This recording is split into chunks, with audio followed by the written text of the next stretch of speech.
him wanting to mention Dad, because you're here, but also there's the validation of Dad. And the first thing that I'm hearing is, Mom, don't put too much pressure on Dad. I don't know what this means, but he's like, don't, give Dad time. It's a feeling of just give him time.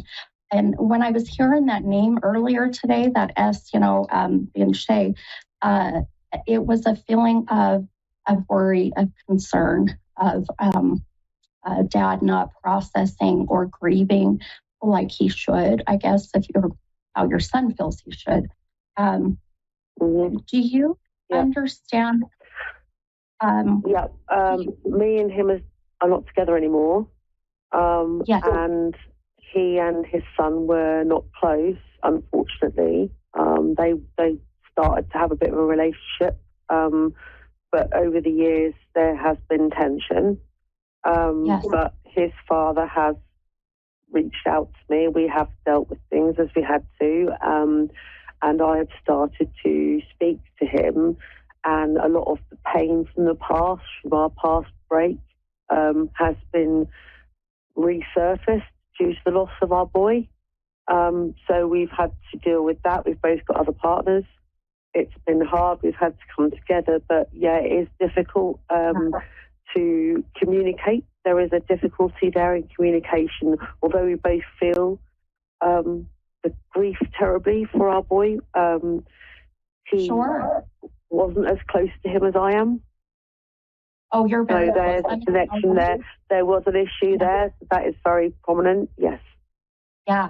I didn't mean to interrupt you, my friend. I just want to get everything in that he's saying in the time we have. I just heard he's like, oh, my mom will talk your ear off.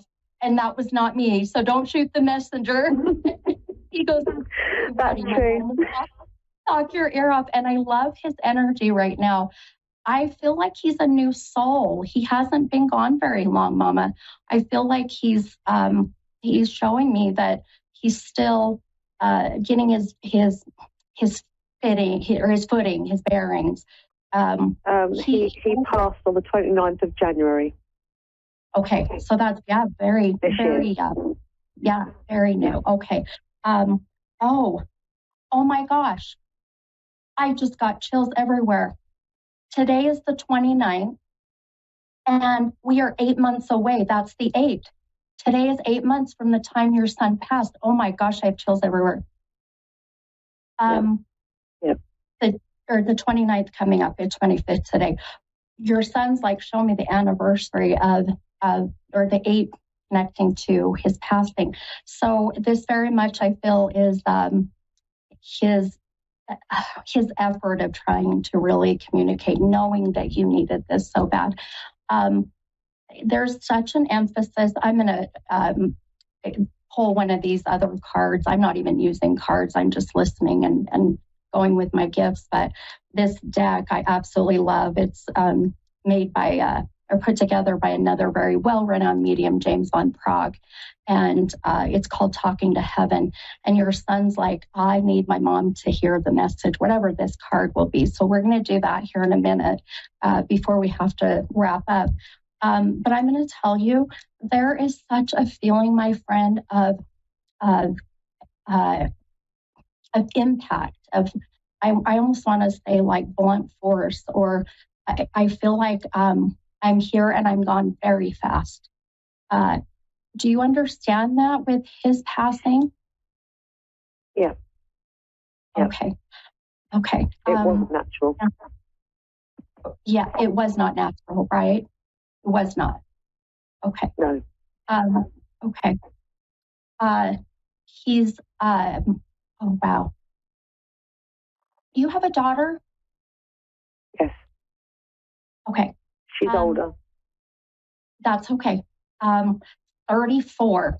How do you connect with that number now? He's showing me 34. No. Oh, no. She's 29. That's okay. But she has two sons. One is 8 and one is 5. Oh, beautiful. Okay. And do you know? But you're close. My son was 24. Okay. Okay. Your son showed me another baby coming in, and I'm going to tell you really quickly that I am very careful with this too. So, and oh yes, I love it. My producer helped me too. So, 29 plus the 5 equals 34. So he's being very tricky with me, by the way. Yeah, that sounds like him. Yeah, he's using math, and I'm not a big fan of math, so I love him. He's showing his. He was very clever. Yeah, very, very clever. He is showing me, and like I was mentioning, I don't bring up children unless I'm 100% sure, my friend, just because I know it's a very sensitive subject. But your daughter, he's the daughter that you had mentioned has the 2 babies, is can maybe, pardon me if this is not okay to ask, and you can say that you don't want to answer, but can she have more children?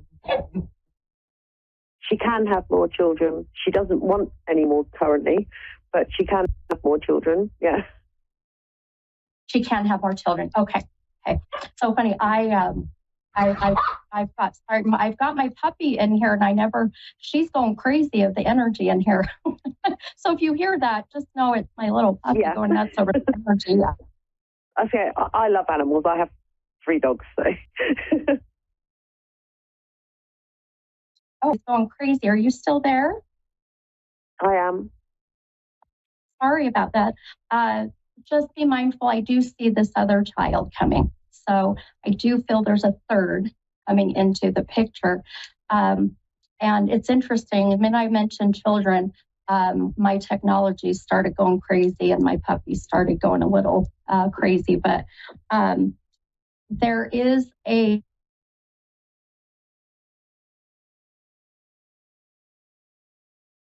okay. I'm trying to hear him. He's got a whole lot coming in. Yeah,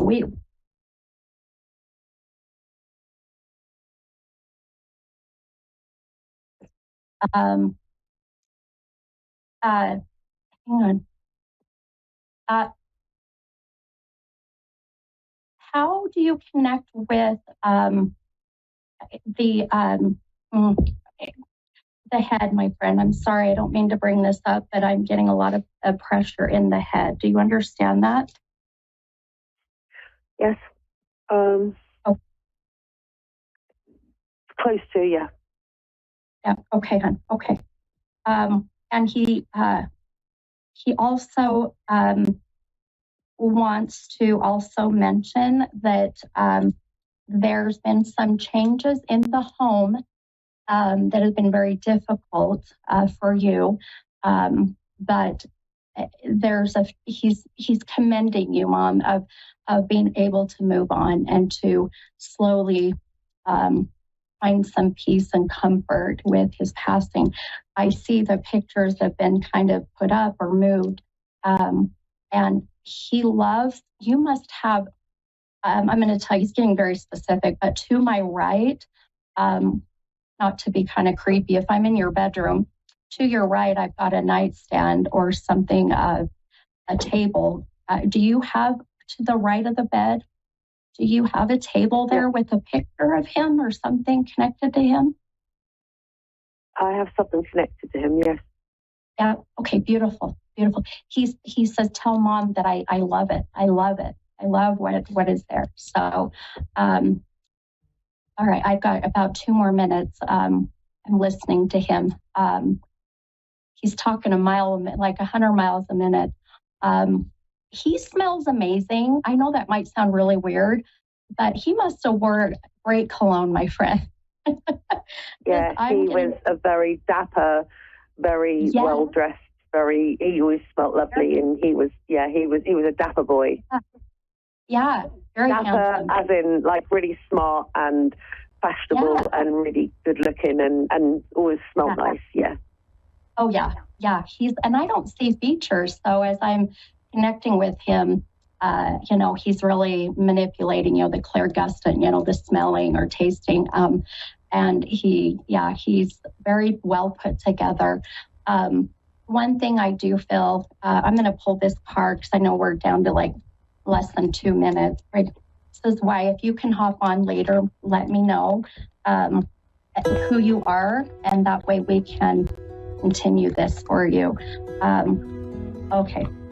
The message I just pulled for you, I pulled the number 8 card for you, Mama, and it says, from your son, I am so much better now. It's his message using the card. And there's a beautiful rainbow, and he's telling you it connects with rainbows. So please watch that as well. That absolutely makes sense. That does, yeah. Beautiful. I love it.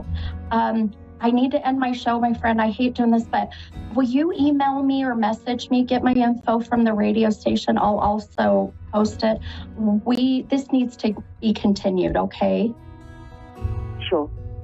Okay. All right. Yeah, I look forward to talking to you soon. Okay. Just to let you know, again, don't feed the medium, but I will tell you, his name is Matthew. Okay. I love it. Okay. I will ask Matthew to continue to give us these beautiful messages and see what we get moving forward.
Psychic Radio, Earth's #1 psychic radio network, and watching Moonstruck TV, enlightening television.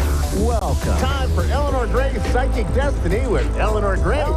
Live from GraceDestiny.com. Connect direct. In North America, dial 888-454-2751. In London, 20-3519-2158. In Sydney, dial 02-8488-3147. Or online, contact us through our Facebook page, facebook.com/psychic radio. Or one of our websites, askoneradio.com or moonstruck.tv. This is Eleanor Gray's Psychic Destiny on A1R, the Ask One Radio Network.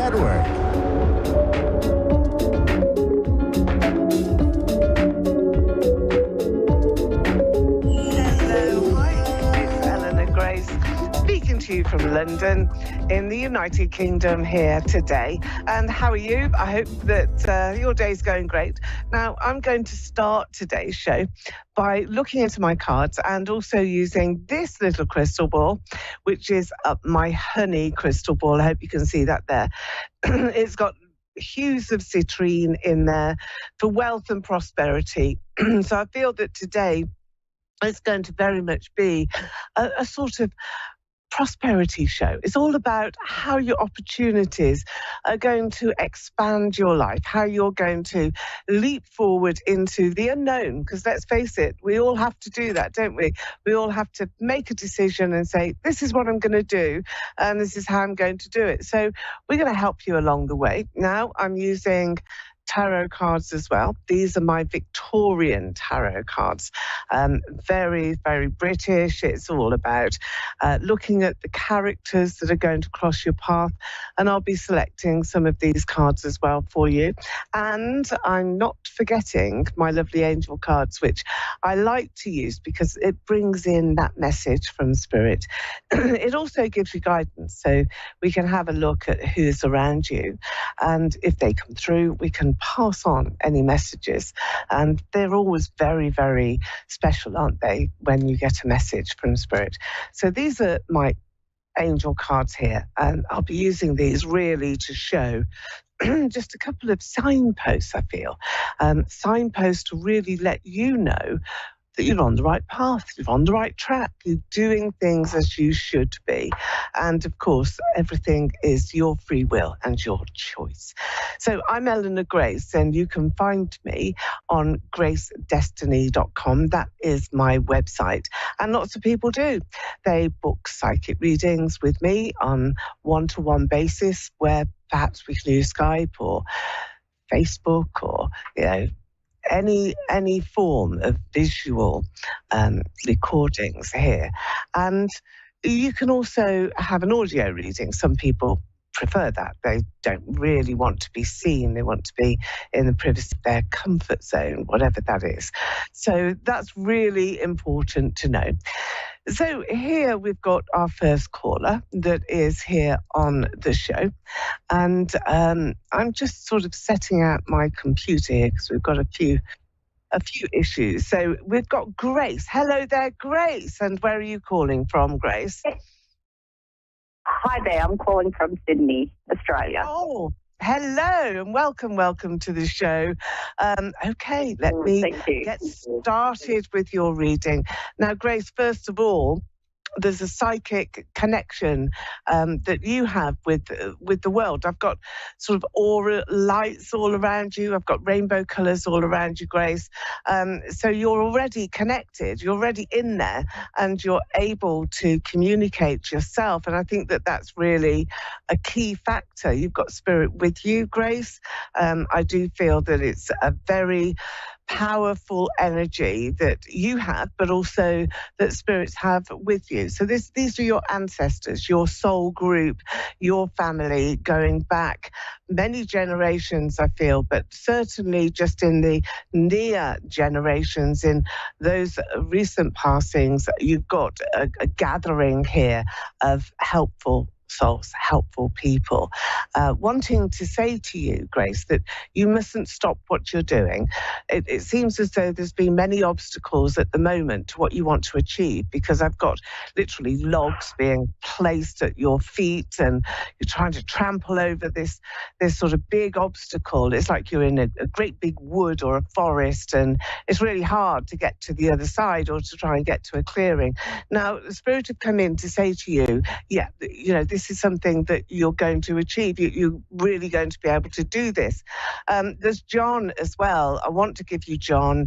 Very, very strong John here. And the initial G, it may be Graham, or that may be a surname as well.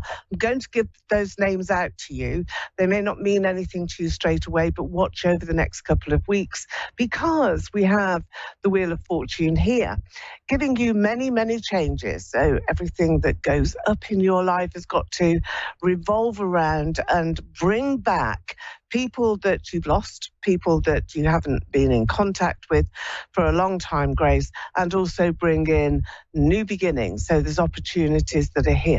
Are you starting a new platform, a career, or even a business? Are you starting something new? There's a project here that I'm being given is particularly prosperous. So it's got energy with it. It's got a great sense of direction. And you're at the helm. You're the one that's behind it all. And you are pushing now. There's another 2 ladies as well by your side, not in spirit. These are friends, these are girlfriends or family members who are coming in to give you that great big push. So I just feel that it's lovely because there's lots of support and lots of help. Now, the Emperor is around you. Was there a male, somebody dear to you who passed in the last 12 months? Can I ask you that? My father. Okay, yeah. The Emperor often is. He passed less than a year ago. Was it less than a year ago? Okay. It's difficult sometimes to exactly see the timescales, but I've got the number 1 here in front of you, and I'm going back. It's like a dart of light, if I can explain it that way. It's like a shooting star. That's him. That's him. He's coming in and bringing, his forthright character, because he was powerful like you are. So you must have that energy from him. Lovely man, suffered quite a lot. But I think in the end it was sudden, because he's saying, no. So, he was able to cope, wasn't he? Strong-minded person. So do you know those names that I gave to you at the beginning of your reading? Do you recognise those 2 names? Just John, my grandpa used to also go by the nickname John. Okay. So that's another person, and he was very important in my life. Okay, all right. Well, he'll be there then, because he was the first name that I connected to, and I did feel that was like this gathering of spirits. So your father and John is there. Now, who is the initial of G? Do you know that? It may be somebody that you're about to meet, you see. Sorry? No, I don't. No, nothing comes to mind. Okay, quickly, all right. No. Don't worry about that, because that's when you've got a connection in spirit with two different entities or 2 different soul groups, and one's pulling against the other. So your ancestors are coming in and saying, hello, we're here. We haven't forgotten you. We know that you're really trying to push up against this big obstacle. And then you've got another soul group of helpful people who are coming towards you, rushing towards you, and wanting to hug you and give you that sense of, you're going to be confident, you're going to be able to be successful, you will achieve a lot more than you're expecting. So the detail here going forward is just in months, because this is not taking years and forever. This is a couple of months where you're taking huge leaps forward, steps, and that is making this platform for you. It's your bedrock of being able to initiate, to command and control. So remember those words. You are going to be able to really say, yeah, this is mine. I'm putting my rubber stamp on this next project, whatever it may be, and be determined to do that. Now, do you have a son who's gone away? No, I don't have a son. No son at all? No. Okay. You didn't have a... Yeah. I can see her, and she's lovely, she's beautiful, she's fine. Did you have a pregnancy that failed at all? Because this was... Yes, I did. Okay. I think that's what I'm connecting to, Grace. And please don't be upset by that, because sometimes spirit come through to say, but this was a son who went away. So that intimates to me that there is like a reunion of sorts in your lifetime. And that's what you will experience. Not the same person, but a sense of knowing when his soul returns into your family. It could be a grandchild, or it could be a distant cousin or cousin's child, but there's some association. And I want to give you that. And also that that initial of G as well. So let's leave that there because it's poignant, but I do feel that you have been looked after, protected massively, and that you've got this psychic energy as well. You know, I want to touch my head here because I just feel either you've had lots of headaches or we're having an expansion of your psychic eye, and that's what we're connecting to. Are you actually sort of feeling that at the moment? Absolutely. And I've also been working on my readings and studying and learning tarot reading. So it's great. something that I've been doing. And yes, the headaches have been quite great this week. It's not just a comment then. They have actually been real, have they, Grace? They have. Okay. Yeah, I wasn't quite sure what was happening with myself this week. I didn't know whether, the tears were flowing, the headaches were growing. Yeah, I think it's felt like. Yeah, sure. You're being connected to spirit, and it is overwhelming because your father has come through to you and he's around you. I think he visits you as well, sort of several times, and sort of sits by you. And I think he just came through in my spirit.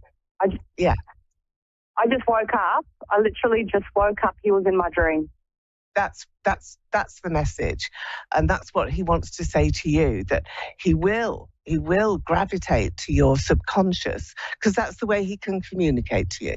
And what he wants to tell you is that you are overcoming many obstacles this year, and you've got to carry on, keep going, don't stop, because you have a lot to give, and there are people waiting here to actually receive, a lot of instruction from you even. So you may be, helping and training other people, showing them the way to go, and allowing others to really take comfort in your own knowledge. So don't be thinking that you don't know enough, even though you're learning this bit and that bit. You don't really need it because you've got your father guiding you. Ask him any question towards the end of the night, just before you go to sleep, that little area of subconscious when we're dropping off, and we're feeling nice and, that's it now, sleep time. That's when you can ask your father for a sign of some sort that he can send to you in your dreams, or ask a question, and when you wake up in the morning you'll have the answer. It sounds bizarre, but it works. It really does work, especially if you ask the same question over a few weeks, not every night, but just, okay, this is what's on my mind, this is my intention, this is what I'm drawing to me. And I feel that there's so much here for you that you're able to overcome so many difficulties and fears, because I think you have had a lot of fears, perhaps of the unknown, but now it's you stepping into that space, being protected. That's by your unborn child who was a boy, and the male energy of your father, your grandfather. So, we are getting that strong connection.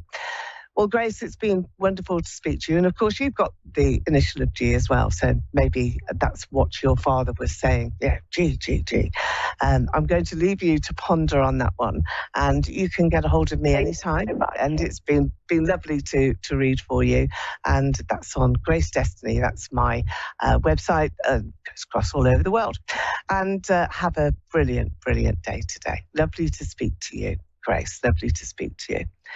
Okay, so I have my next caller now. I'm going to have to be reminded as to who it is because I haven't got... Oh, we've got another G. Well, that's why then. I'm saying G. It's not a horse, is it? We're going G. No, don't take any notice of me. I'm connecting through to double G's today. So, Gail, hi. You're through to Eleanor Grace. How are you? I'm doing good, and my grandchildren call me Gigi. They don't? Oh, wow. Well, hello, Gigi. I'm going to call you Gigi. That was an instant connection. What about that for psychic demonstration? And what a lovely voice you've got. Lovely voice. And I'm seeing a soul that is very open, warm. Do you bake things? I've got lots of these cookies and cakes and bread and all sorts of things. They're all on a table. Is that you? Are you cooking at the moment? Are you baking? That was my mother. She did all of that. And she's in spirit? Yes? Yes. Okay, yes. Well, she's with you. She's with you then, because she's been cooking for you, Gigi. That's what she's been doing.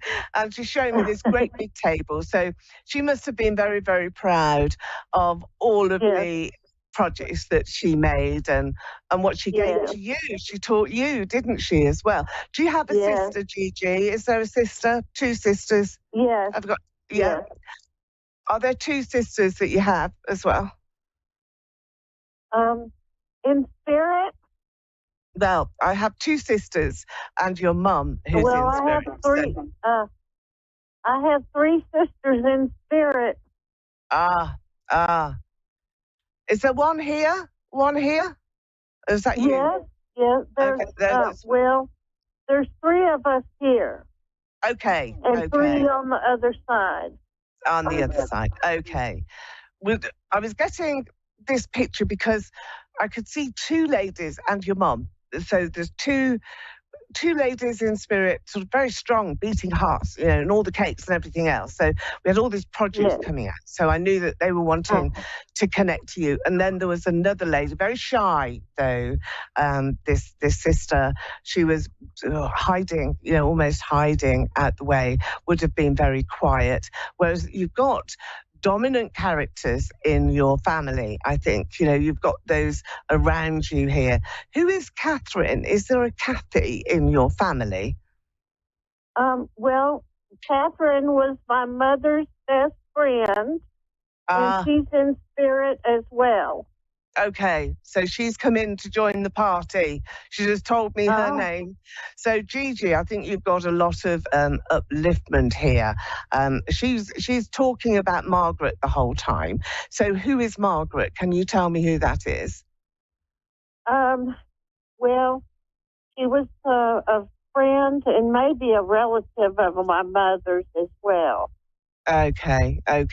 It seems that there is a variety of characters and souls that have gathered together. But it's important for you to know, Gigi, that you're now being comforted a lot.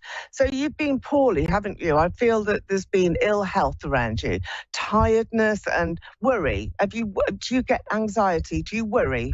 Do you? Yes. Yeah. So this is now going to be taken away, because I feel that everything should be released and you should be renewed and have this joyous feeling around you. Are you singing? Who is the person that sings? Who sings a lot? Do you have a lullaby? Is there a grandchild that you sing to? Must be up to you. No, my daughter sings at church. Is that what it is? Right. Well, she's got this beautiful voice and she's singing out for everybody in the family. Everybody comes to hear her, to listen to her. The initial of L is coming through. Oh, there's loads of different names. There's Lynn or Linda, and there's Sarah as well. There's Claire that's here. So I'll let you ponder on the names because let's not focus on that because we don't have the time to go through every single spirit that is gathered. You're lucky though because you're being uplifted now and you're beating your drum. When I say that, I mean that you're able to speak up for yourself. It's your words that are being listened to. And these are two important people. So I feel that there's a letter that you've written or an email, something that has been a complaint of some sort, but it's words that need to be heard and that you will be surprised. You're being told from Spirit here, from me as well, I can see it as well, that you will be surprised about the response that you're going to get from an official complaint. Okay. Yes. Are you waiting? Yes. Are you waiting for this? Are you, Gigi? It just happened yesterday. What you're Yesterday? speaking of. Yes. Okay, so tell us, what was it that you received yesterday, this response for your complaint? Well, my daughter that sings at church, Yeah. I really, really don't like her husband. And he tried to blackmail his mother and say, you can't see the children unless you give me $200. Well, I wrote on Facebook, and so I wrote on Facebook how awful I thought that was. And so I thought my daughter wouldn't speak to me again, but she sent me a dozen roses and a card. So I was happy grateful about that. Yeah. That's your response then, and Spirit being with you and helping you, all the females that are here, because they understand. And I do feel that your daughter has taken a great deal of strength here from your words, from just the fact that you took action, that you did it, you said something. And that's what's important, because so many people say nothing. They just clam up, they don't say anything, they don't want to rock the boat. But you have to, because these are important times. They're times when you really have to push other people to be responsible and to be decent human beings. And that is not a decent thing to do. So I think it isn't, no. And you would never have done that. You know, many people would never have even thought of it.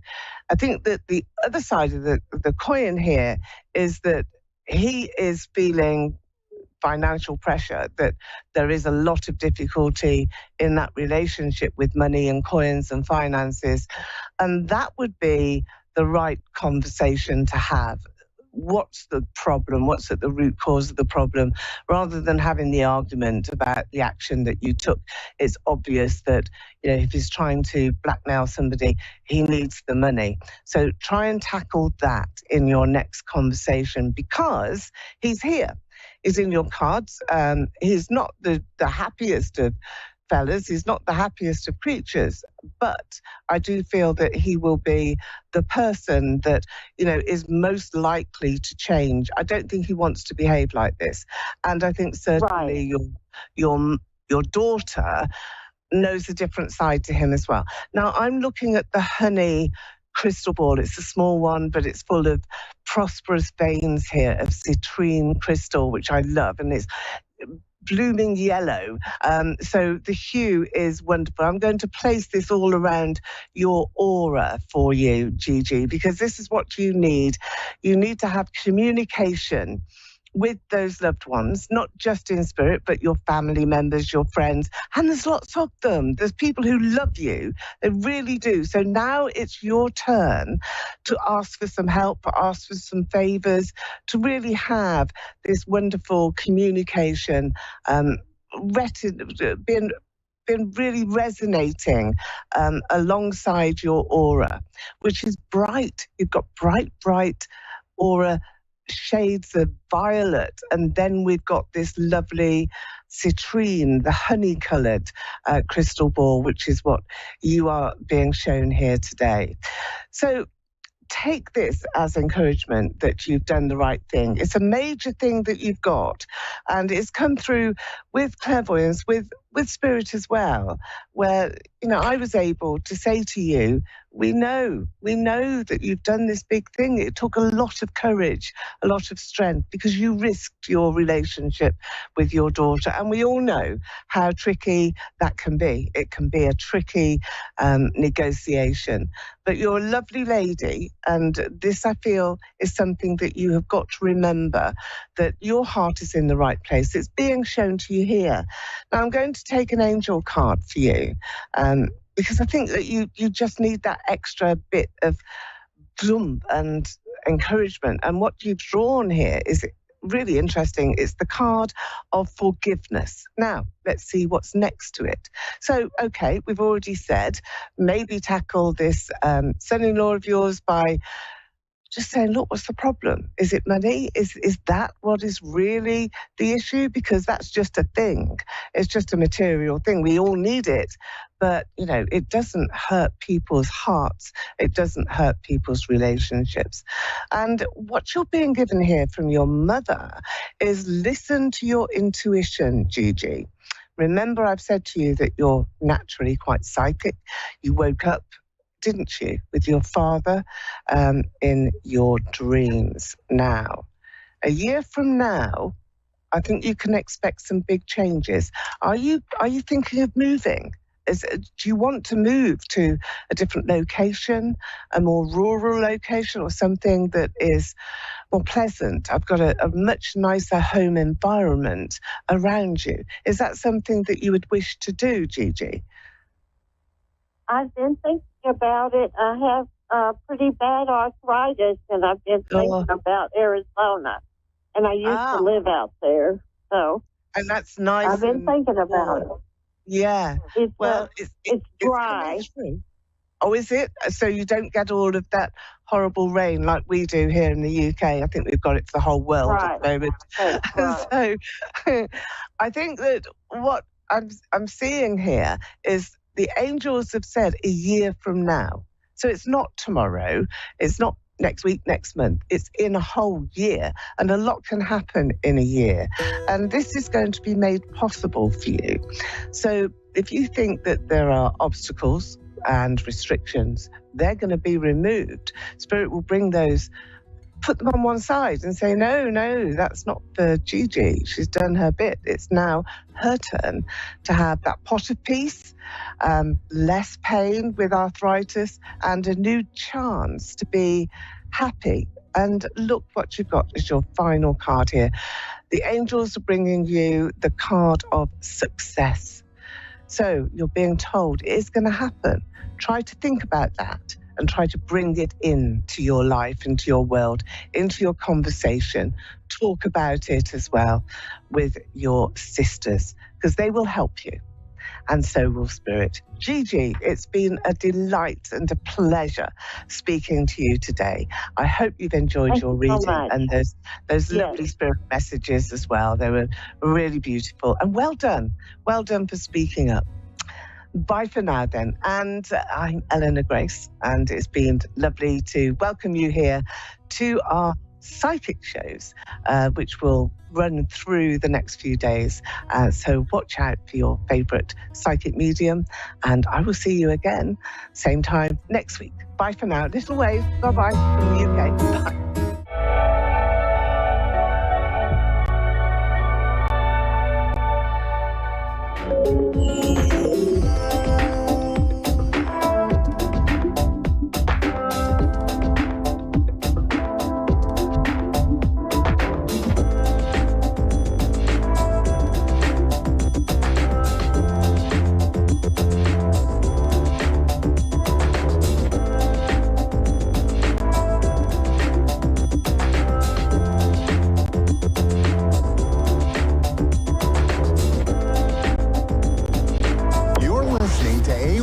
Psychic Radio, Earth's #1 psychic radio network, and watching Moonstruck TV, enlightening television.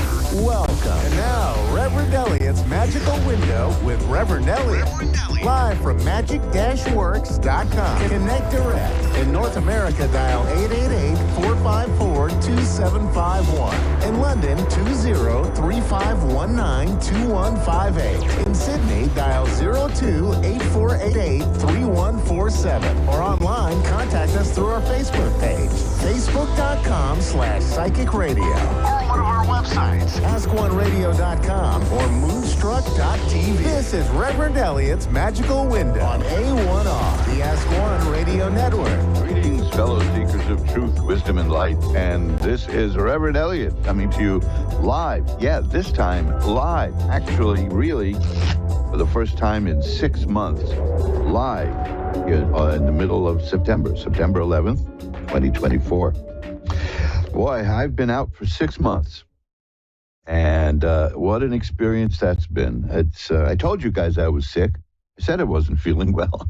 But yeah, I've I've been through the ringer. I've been through an awful lot of stuff. I've been through surgery. I've been through, not giant surgery, nothing big, but I'll tell you one thing I like about surgery. It's the first decent night's sleep I've had since all this started.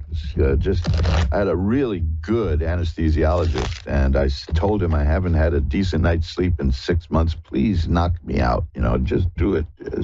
Do the best you can. And he did, and I felt great. And I've this time around I've spent 6 months wrapped in the medical industry, and there's nobody I felt like suing. It's been a very positive experience. My health is pretty much shot in certain ways, but we're working on it, and I'm back.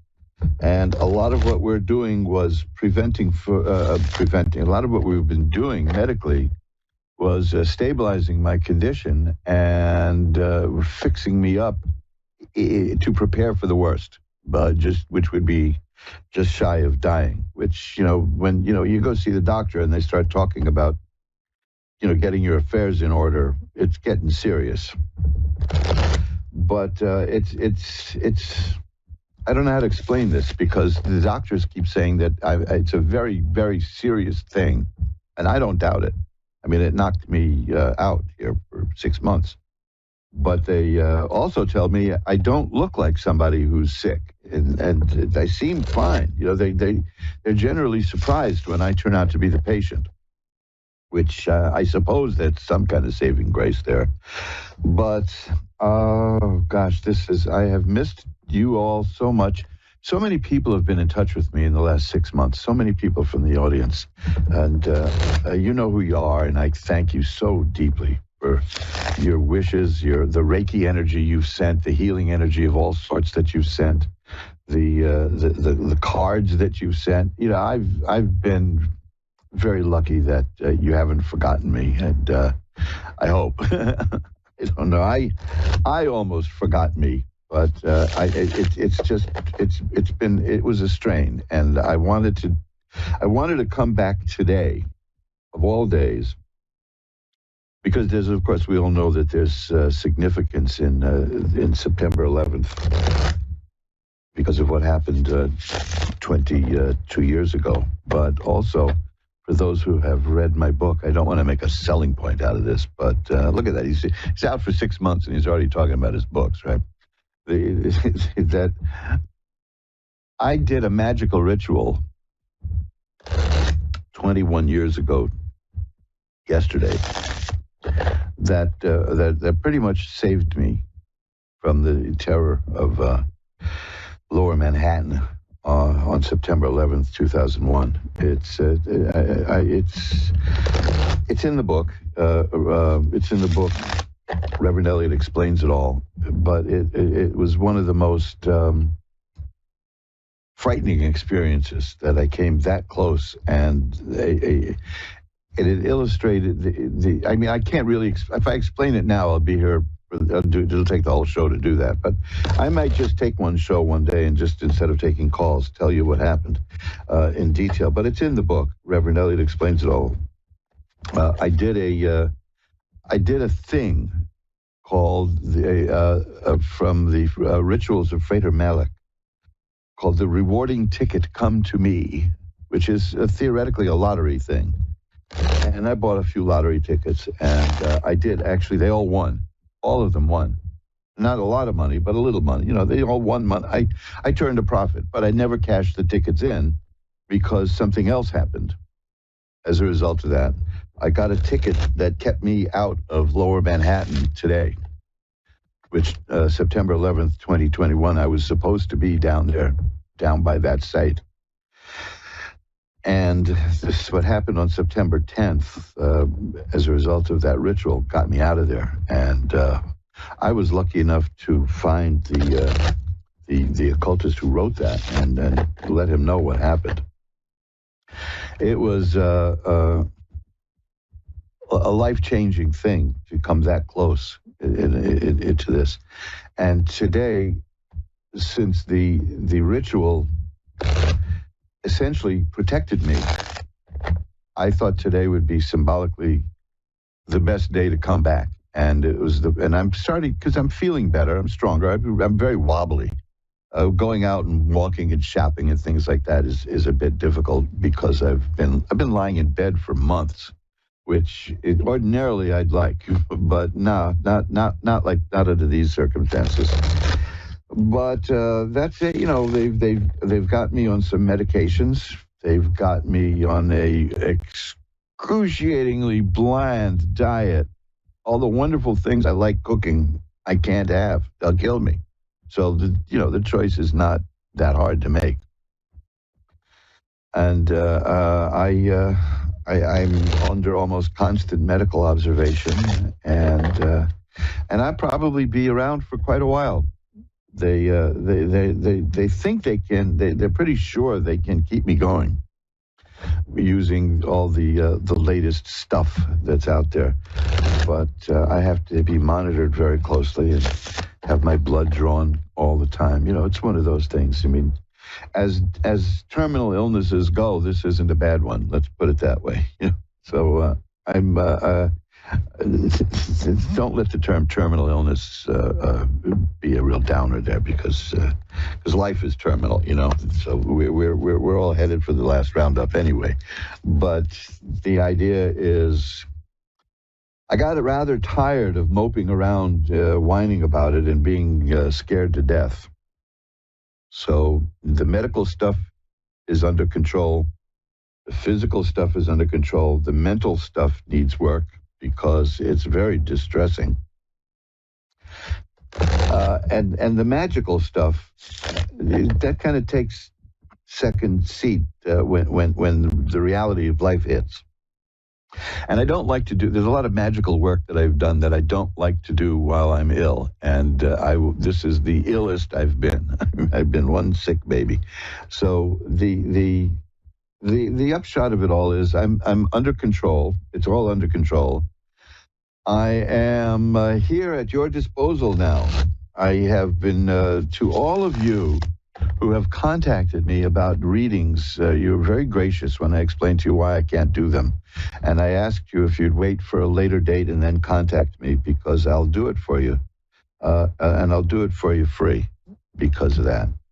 This is, you know who you are. If you've been in touch with me and you needed a reading and I wasn't there for you, it's because of this as a priority. But now I'm back and I can do it, and I will be more than happy to do that for you, to give you that reading on the house, because of your patience and your understanding.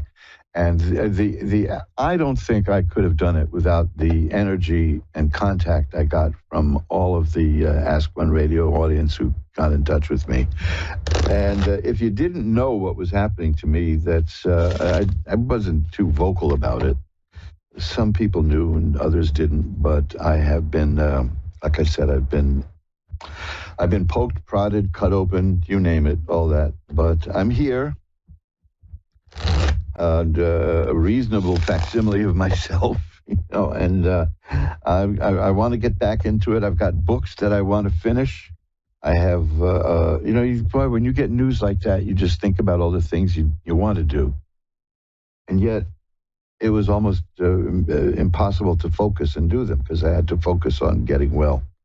And, to me, I'll tell you, sleep is the problem for me. Getting sleep was the problem. I can't. It's very hard to sleep when you're terrified. Have you noticed this? Now, of course, you should see the look on the faces of the doctors when I say, but I have a cure for that. About 12 ounces of Jack Daniels, and they look at me, they blanch, and then they realize I'm joking, because no, I simply can't do that. So I won't. Oh, but boy, have I got a lot of beautiful barware to sell. eBay is calling me, right?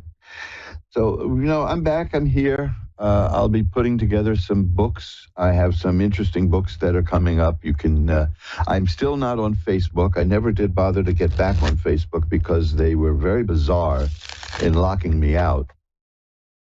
And I am at MeWe, which has a viewership on my page of about 3. and Twitter, which I do a little better on Twitter. But social media, I enjoyed Facebook, but it became very restrictive and almost fascistic. And when they demanded, things like my birth certificate and various personal documents. And this is a place that gets hacked, and so I wasn't into that, and I wasn't interested in it at all. So I do have a presence there, but it's deactivated, so I don't know. I can't even get in to see it. They wouldn't allow me in, and they never said why. Of course, they just said we need proof of who you are, and my answer was, who would pretend to be me? That's kind of a strange one. There aren't that many people running around. I did meet somebody who wanted to be me once, though. That was pretty peculiar. It was at a party, and he was talking to me about me, and he didn't know he was talking about me because he was referring to the person who did a certain job, and how he was tight with that person, and I was that person, which I gently let him know. The bizarre thing is his name was Elliot. These things happen, right? Or who knows? Maybe I'm the delusional one, and I thought I still, to this day, maybe I think I'm him. Can you really know? Can you ponder these things and know? So anyway, I'm back, and we're going to be back. Hopefully, I'll do a show in another 6 months, or let's say another 7 days. I'd like to be back here with you all the time. If you can find me at Twitter and at MeWe, it would be great. Only, because I know these are like kind of Twitter. I don't do well on Twitter because I don't get into arguments with strangers, and I don't call people vile names. And MeWe is just hardly anyone knows about it, but it's worth looking into. And I mention that because I have various offers for things, and I'm going to be getting into branching off into various video presentations. And, as I left you 6 months ago, I was about to conquer the video airwaves here and move into the 21st century and do this as a video feed. And that's coming. That will be coming. I have to make sure that I don't look like a guy who's been lying in bed for 6 months, because that'll scare the hell out of you. They didn't do any surgery on my head or my face or anything, so that's okay. The only surgery I've had was briefly on an arm, and that was to prepare me for some other stuff. So here we are. You can see the results of not having many people to talk to for 6 months. I just keep going and going. So let's do this. Let's get right into the readings, because I haven't done readings for people in a while, and I'm damn curious to see if I can still do it. What do you think? You think it's worth a shot? I got them all shuffled up here, and there, you hear that? And I'm ready to go. So let's ring that bell that we usually do 3 times to declare sacred space. Well, that was a dud.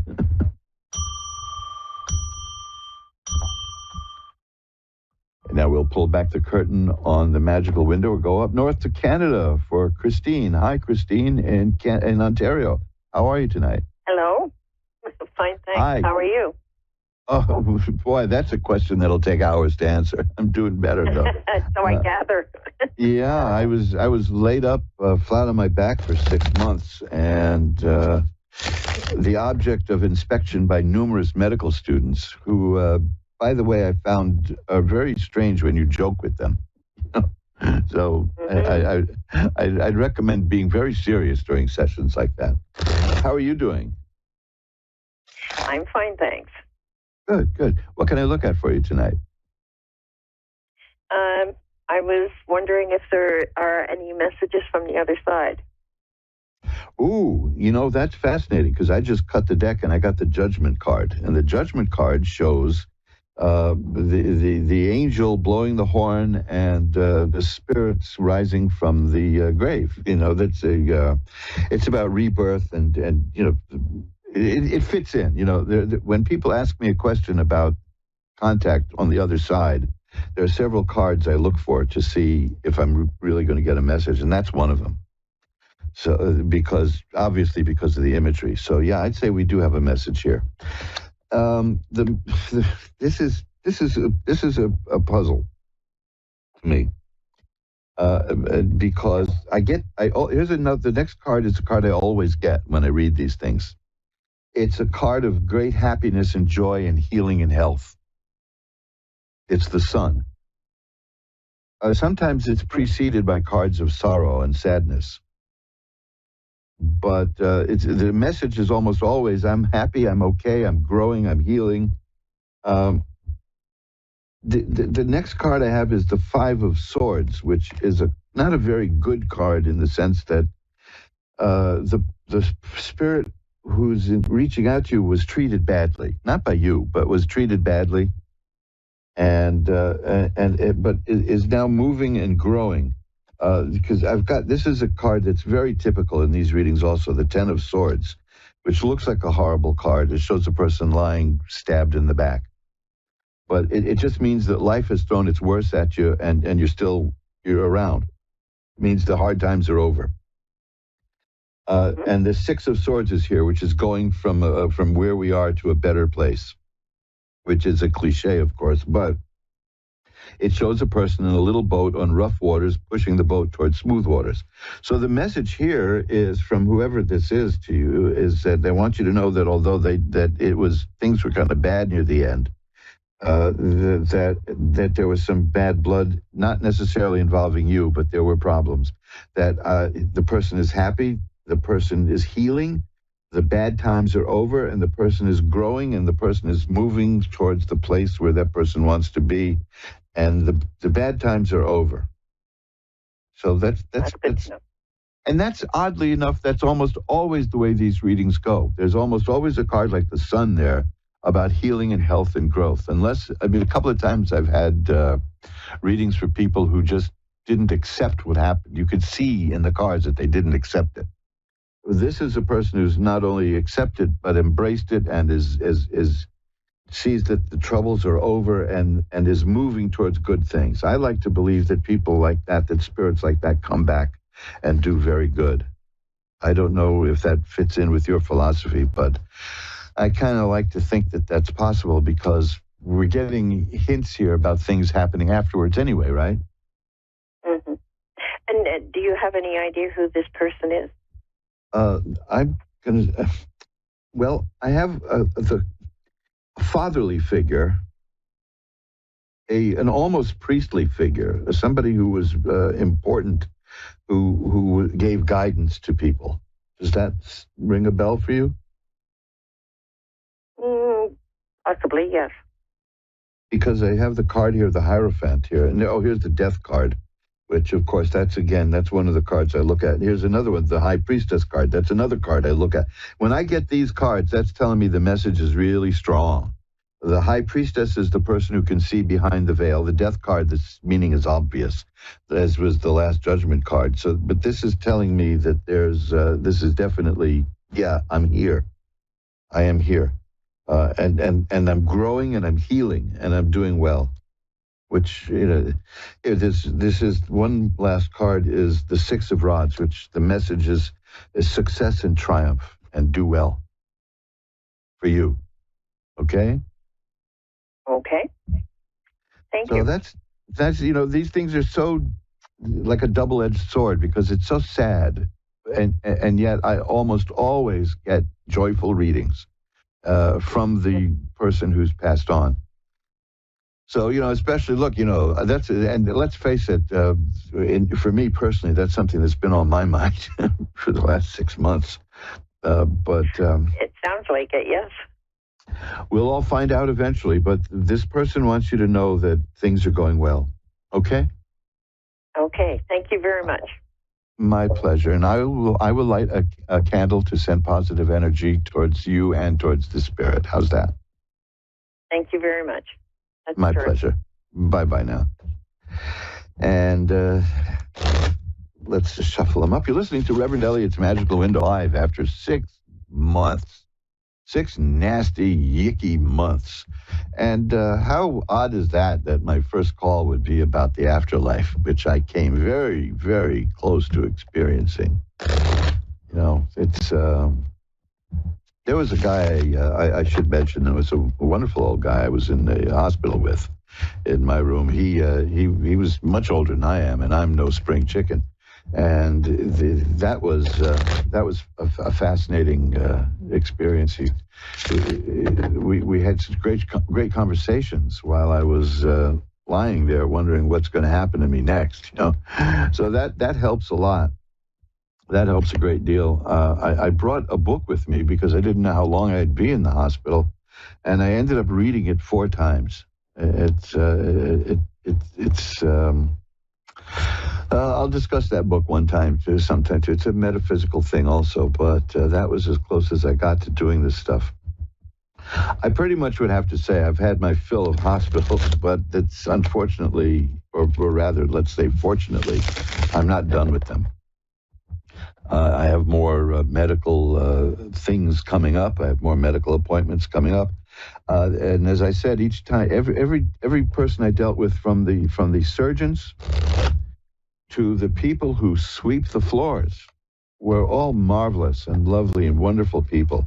And I have a habit of talking to the people who do the cleaning, because I don't know how appreciated they are, but I once picked up an infection in a hospital because it hadn't been cleaned properly.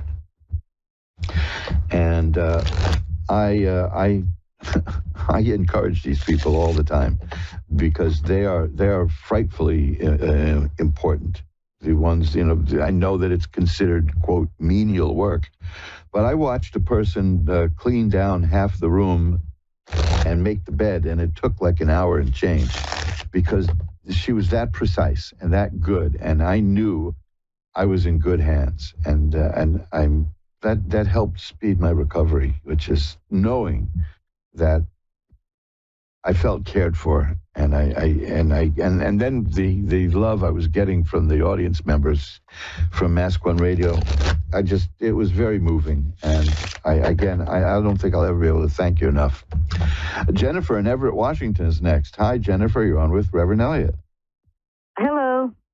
Hi, how are you tonight? I'm wonderful, and you? I'm doing well. I'm coming back after 6 months ill, and here I am.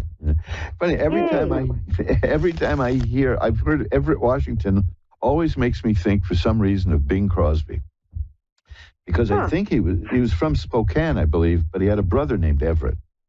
But really? It's a big fat guy who was his manager, and they used to joke about him a lot on the radio. But for some reason, I was thinking of that, and music got me by. I loved, music helped get me by while I was ill. I love music as well. Oh, isn't it beautiful? It's just, it's the best thing there is. And I here in New York, we used to have many venues for wonderful live music, and it wasn't very expensive. But apparently, everybody these days prefers recorded stuff. So, hey, it's sort of music, But there's nothing like getting there and seeing it made live, and it's just beautiful. Absolutely. So, Jennifer, what can I look at for you tonight? I've had 3 close best friends that have passed away. Oh. Yeah, I heard from somebody one time who said he was so seriously depressed, and I said, well, what's going on, and it turned out that like half of the people he knows had died within the last few months. And I said, that's not depression. Mm-hmm. That's heavy grief. Don't let, you're not suffering from a condition. This is life. And, you may want to talk to somebody about it, but there's nothing wrong. He thought there was something wrong with him. I said, no, that you can't lose people like that. So would you like to see if there's any kind of messaging from the other side there? Yeah, absolutely. I never did that with tarot. It never even occurred to me to do that until I started doing this show like 11, 12 years ago. I've lost track of how long it is now, especially with that 6-month gap. But I think it's been about 11 and a half years, 10 and a half years. So let's see what we get. There are certain cards I look for, as I mentioned in the previous reading, to see if I'm on the right track. And those are the cards that refer to the other side and refer to death. And so let's see if I can pull up one of those cards first here. Well, this isn't exactly this. I mean, this counts, but it's not one of the ones that really is the strongest. But it's the hermit, which is a mysterious person leading you and guiding you, metaphysically, and that's a spirit. That could be a spirit guide. So I accept that card in there with the more obvious ones like death and the Last Judgment. So yeah, let's go from there, and I bet I will get something, because that could mean there is a spirit wanting to give you a message. Okay. The Eight of Cups is about going from where a person is to where they want to be. And that, of course, would relate to passing on. The Three of, I mean, if they could either, I'm not saying they wanted to go, but that's the next destination. You know what I mean? The Three of Swords is here, and that's a card of sorrow and sadness. That shows up a lot in these things. The Ten of Rods is here. Whoever we're looking at felt really burdened by life. Look, I'm getting indications that this is a person who may have caused harm to himself or herself. Is that somebody? Yes, that makes sense. Yes. One of my friends did, yes. Yeah, see, 'cause that's a very delicate thing to bring up. And I really tiptoe around it, but that's what I'm getting here. And I think and when I said getting to where you want to be, I think that's what, that opened it up. But there were great burdens, there was great sorrow, there was great sadness. Here's the High Priestess. That's one of the cards of the afterlife, of communication. The thing is that and the Death card. This is that the person we're looking at is I don't know how to say this. It's not like is joyous and happy and everything, but the Ace of Cups is here, and that's the beginning of healing and health and happiness. So while it was very bad for this person, there's growth and healing where they are now. Because from here on in, the cards are happy. Which, again, this is what I said earlier in the previous call, that for dire subject matter, there's always happiness involved here. The Ace of Cups, the Ten of Cups, which is about perfected happiness. The Lovers is an interesting thing in that it shows an angel watching over somebody, over some people. So I'm going to infer that this person has been watching over you a bit. Do you get the feeling that they're still around? So I had an experience recently that, I felt like, and it was the first time since it's been about 10 years since he passed, and it was the first time I've ever felt him. So, yeah. Well, that's what I think. That's what I'm seeing here. Well, this is why I've been reading tarot cards since the 80s. I never take them for granted and I never feel that it's me doing this. This is because these are your cards. I'm just seeing, you see, here's the Judgment card. That's another one that indicates that it's an afterlife reading, but also it's about getting growth and it didn't end well. There were problems in life. It didn't end well for this person, but the spirit has been growing and is changing and is evolving and is reaching a higher level. That's what I'm seeing. Now, here's the Sun, which I had in the previous reading, too. Several of these cards I had in the previous reading. That's healing and health and growth and happiness. And the message with that card is, don't be sad. Which is, kind of an easy thing to say, because there's so many people I miss, and that's the way of the world, But this person, this particular contact is saying things are better now for me, and I'm evolving and I'm growing. Let me pull one more to see if we can find anything. Yeah, the Six of Rods. That means I'm finding success and triumph where I am. So overall, again, a very positive reading, but one that is reassuring in that we've been able to describe the person and confirm your feeling that you had the person nearby recently. That's all that's the question that I've always wanted to know, was if he was okay, because until very, very, like literally within the last week, I hadn't felt him at all. And so, or had a dream about him or anything. So like, I was just worried. I just wanted to know he was okay. So this whole reading actually makes a lot of sense. Well, that seems to be the message, which is, yes, I'm okay, and I'm getting better even. And I'm there, and I'll be there in one form or another. You know, it'd be spooky for people when, you know, if the indication is that the spirit is watching over you. I don't think, my belief is that they don't watch over us in the sense of a busybody. You know, I just think, I mean, they share their presence. I agree. Is what I mean. Because, you see, let me put it this way. People ask me about the afterlife in general. And because it's something that is, you know, we've only been wondering about this for 50,000 years since we became human beings, right? So, right. My point is this: I didn't really much believe in things like seances and Ouija boards, and even what I just did now, because I've been on vacation, and I've met people on vacation. And we had a great time and said, well, we got to get together again and we got to talk sometime. And then you never hear from them ever again. And that's just another part of the world. That's just another part of the country. That's just maybe another part of, I mean, this happened to me with a kid in Boy Scout camp when I was a little kid.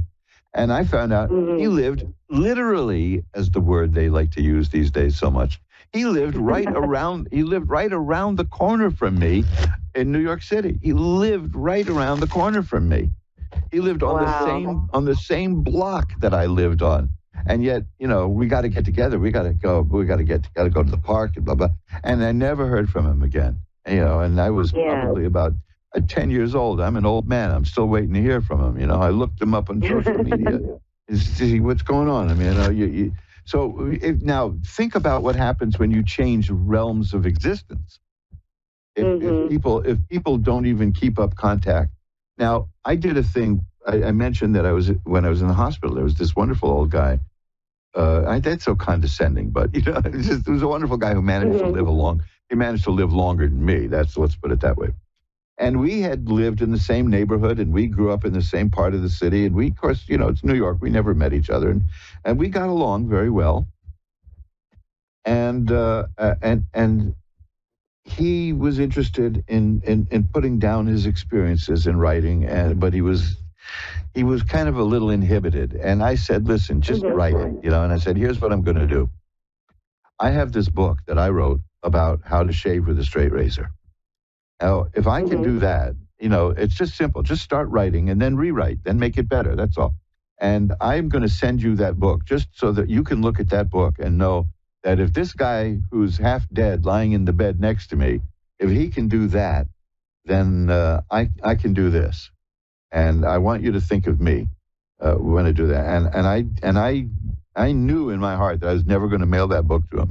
You know what I mean? Yeah. But I did. So there, right? That's my little stab at immortality. Because you never know. You never know how you're going to influence somebody. You got time for a moment to hear a really weird story. Yeah, absolutely. For sure. I spent the 1980s, meaning, you know, my early 20s and all that, as a stand-up comic, which was a blast. I loved it. And I only got into it. I mean, I hated it at first because but nobody's going to believe this, but I was very shy. And I was a writer. I wrote jokes for people. I lost a girlfriend over that. She was furious with me because she said I'm prostituting myself. I was making money, you know. I was making the fabulous sum of like $20 a joke, you know. And although in the 80s, $20, the late 70s actually, at that point, $20 went a long way. Well, anyway, they would mangle my jokes, I thought. So I was going to do it myself, and it terrified me. But I managed to get over the fear and do it. So one night, I was a regular at the Improv here in New York, which was a very prestigious thing. I managed to pull that off. But I did a lot of late night comedy to get started. And one night, I left the club at 4 a.m. to get a cab to go home. Mm-hmm. And the cab driver was a woman who said, "You going to Gramercy Park?" And I said, "No, I live in Tribeca. But I used to live in Gramercy Park. Why did you say that?" She said, "You don't remember me." And I said, "No, I don't." And she said, "Oh, well, let me tell you what you did to me." This is a woman driving a cab at 4 a.m. I don't remember her at all. Said, "My friends and I went to the Improv late one night and saw some comics, and you were there, and man, were you terrible. You were the worst comic we ever saw." I said, "Okay, what was the point, though?" I said, "Well, you were so bad. I mean, you were just horrible." I said, "Okay, I got that part of it. You know, we've established that I was no good. What did I do?" He said, "Well, you were so bad that I started to heckle you." And I said, "Thank you for that." And she said, "But, you know, I said to you, you are so bad." I said, "I got that. Okay, can we move on now?" And, you know, I'm paying her for this cab ride, too, while she's telling me how awful I am. And she said, "Well, I looked at you, and I said right to your face, how can you do this when you're so bad?" And you looked me right in the eye, and you said, "When there's something inside you that you got to do, you got to get it out." Said, "Man, you smacked me with that. You really hit me. You hit me where I live." And she said, "I had a corporate job I hated. I wanted to be a photographer, and I could not let go. I kept thinking, if this guy, as bad as he is, could do what he's doing, I can do what I want to do." And she left her corporate job, and she started driving a cab late at night to make as a night job. And in the daytime, she was a photographer. She wanted to be a freelance photographer, which was her dream. And she said, "All because you were so bad." But you know, I said, "But you see, aside from the fact that she was driving home how awful I was, and of course I did improve, but the thing is, you don't know how you're going to affect people in your life." So years later, she tells me that I changed her whole life. Yeah, you affected her in a way, and you had no idea. Yeah, and we don't even know how many people we did that to. So when I said to this fellow, "I'm going to send you that book that I wrote, and it'll inspire you," then now I have a moral obligation to do it, and I did it, and I'm proud of that, actually, you know, because I'm such a procrastinator. I mean, the joke was that my ex-wife called me a procrastinator, and I got mad at her when I looked it up 3 days later. So that was the level I was at. But I like putting things off. So you see, I'm a procrastinator myself. Yeah, isn't it fun though? You know, it's a little anxiety that comes out of it, but I like to say we're waiting till the last minute to make sure all the possibilities fall in line. You know, that's the way I look at it. I always like to say I work best under pressure. Bingo, there you go. That's it. That's the way you do it. Let's see.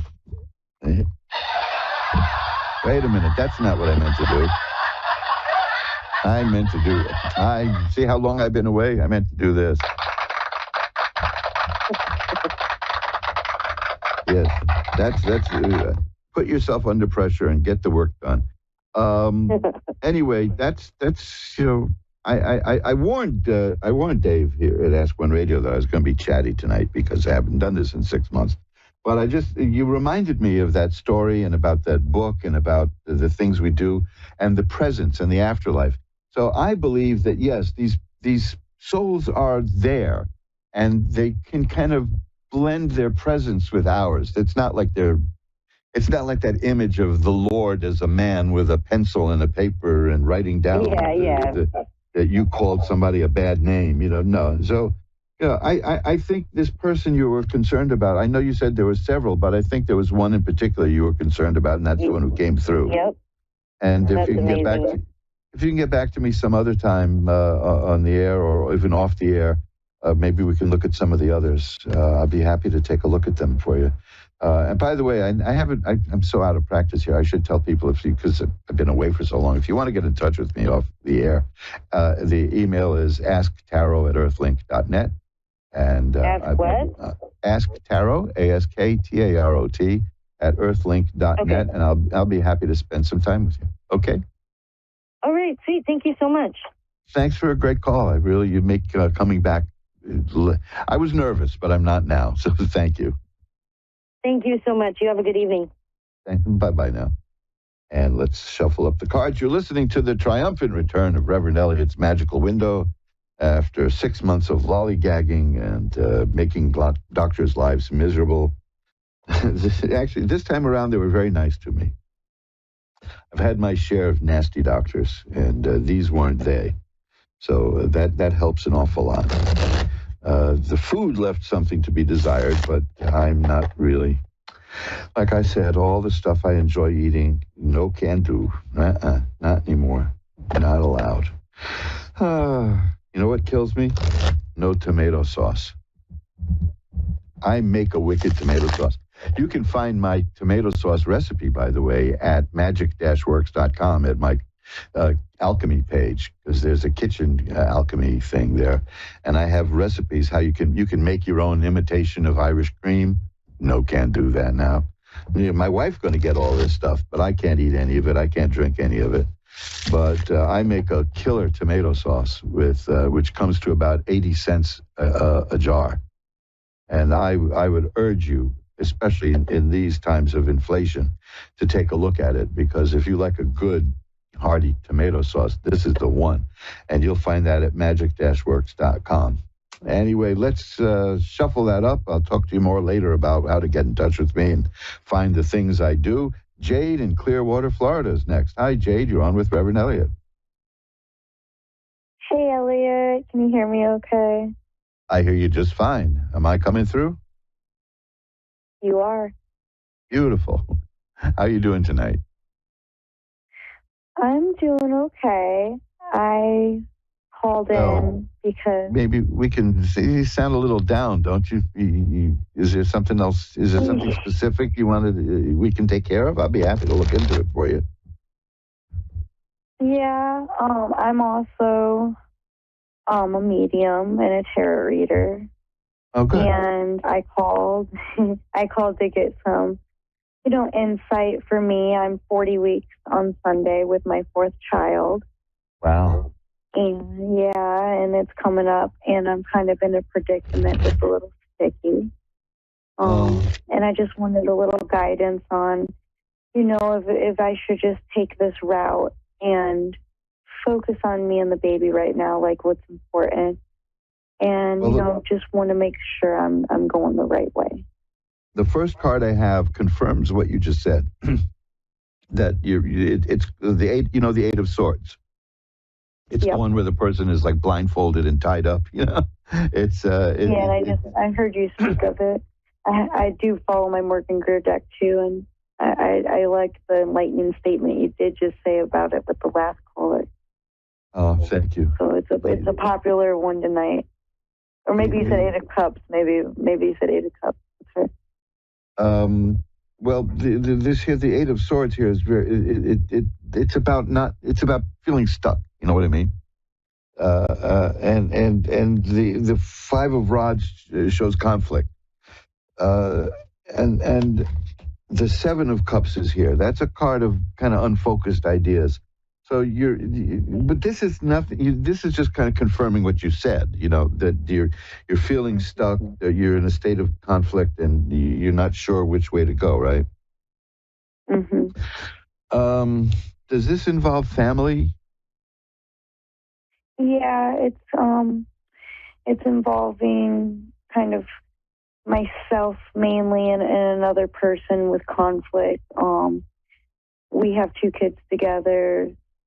We've been, kind of helping each other out because it has been a long relationship before I started a new relationship. Well, the new relationship is what it is, and I've been aiding my 2 younger children, and now it has been 2 months of just feels like 2 days, but it's been 2 months of just conflict, like the exact word, and a lot of resentment on the other side and stuff. And I asked with about, me being... I asked about the family because I have the 10 of coins here, and that's, shows parents and children and grandchildren and all kinds of stuff. And then the Ace of Swords is here, which is, that's the archetypal card of conflict. Right now, okay, this is good. So far, all I've gotten is confirmation of what you know already. If you, this is not the kind of thing that I enjoy doing, which is to feed back to a person what they told me, because obviously you know these things. As a reader yourself, you must have been in that position too. But here's the magician. Now that's a very good thing at this point, because that shows that you have the ability to draw spiritual power from above and apply it here down in the practical realm. So you're strong, and you have power. That's here again with the High Priestess. That is a person who has great metaphysical, psychic abilities. So and the Empress here, which is a person who is a woman who's creative and can make things happen. That's why she's surrounded by fruit, making things grow, and fruit and vegetables, and justice, which is. Have you felt that you've been treated badly? That there's a lack of injustice? Is injustice here? Yeah, I've been actually using a lot of the vocabulary of, inhumane, injustice, these type of things, and then also, today, I've been. I'm 34, and when I was 18, I went to Southeast Asia. And I remember when I was about maybe 21, I was in the Philippines, and I was with some friends and another American girl and some Filipinos. And we were all having a great time at a wet market, getting fish and whatnot to take over to a restaurant and get cooked for us. And one of my Filipino buddies looked at me and said, "You're just so powerful, both of you guys." Mm-hmm. And I took it really to heart. And ever since then, I call myself powerful. I am powerful. I was in a third world country, at 21 years old. You got the Empress, the High Priestess, and the Magician. That's a powerful person. Okay, so I appreciate that. I think you'll be able to do whatever you're dealing with. I think you'll be able to deal with it. My thing is, I want to make sure that I have the strength to just. I want to know. This is a card showing strength, especially the Justice card here too. Here's the Nine of Rods. You see, that's that one. That's a card that's the person's got the bandage on the head. The person has been around the block a bit. The person is well prepared for what's coming and can handle it. All these cards indicate somebody who's strong and prepared and can deal with it. I really like that Nine of Rods. That's a term I use a lot. Well, I've been around the block. I've been in Asia for 10 years, so I bring that up a lot when I speak highly of myself. So I actually really appreciate this reading, Elliot. And my main thing is I need to keep that strength, and I think the only way is protecting my peace by just exiting and taking care of what I need to do. I have everything, all my resources in a line. I need to take control and use that magic. I'm the snake, the zodiac in Chinese. I'm born in the end of the snake in Chinese of 1989, 1990, and I'm an Aquarius. So I definitely feel my power, and I'm having my dragon baby, and my mother was a dragon Aquarius as well. Well, while you were talking, I pulled some cards, and let me tell you what I've got here, and this is going to be very important. The Lover's card is here, because now that I know from years of movies has been misinterpreted as being about romance. There are many other cards for that. This is about a choice that you have to make, and you know that.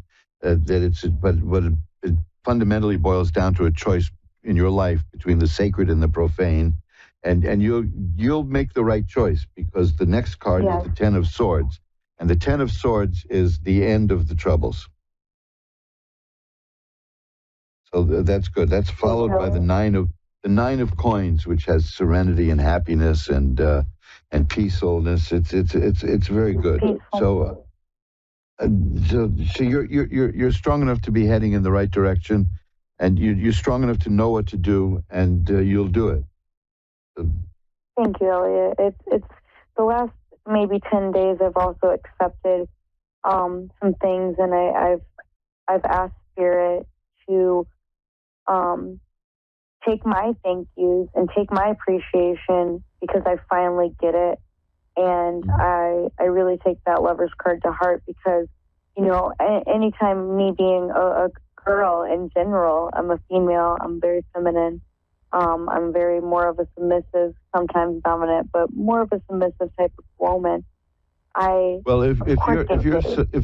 you're submissive, it's because you choose to be. You know that it serves your purpose. And that's that's where you want to be. Because I see that if you need to be, you can be a dynamo. You can be a real powerhouse if you need to. Period. And I agree with that totally tenfold. Well, my thing is I always would get giddy when I would get my lover's card, but you know, I get it now. With years of tarot and years of understanding and years of doing other readings. But I also transitioned that giddiness and that excitement over to when I get that higher priestess card or any of the angelic cards, magician, these types of cards, because those are the ones that are really me.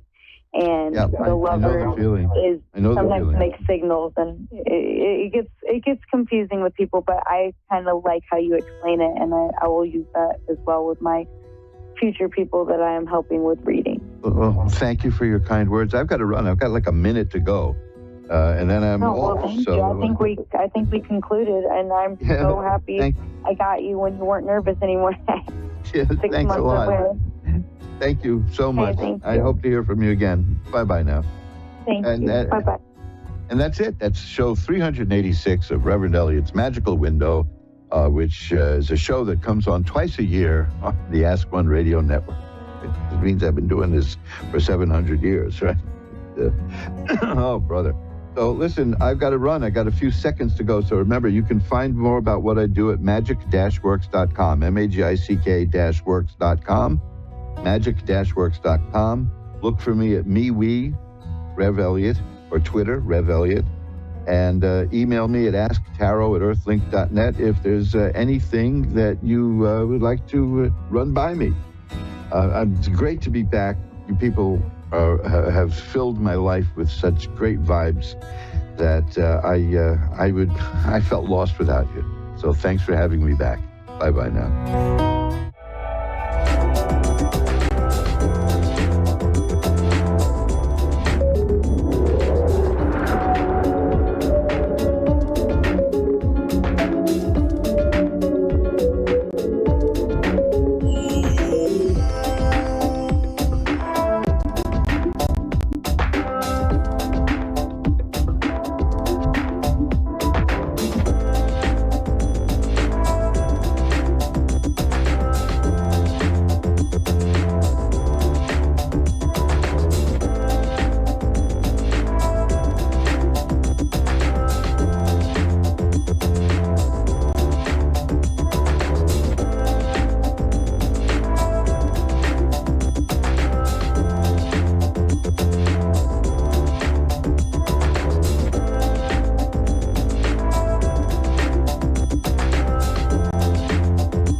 to A1R Psychic Radio, Earth's #1 psychic radio network, and watching Moonstruck TV, Enlightening Television.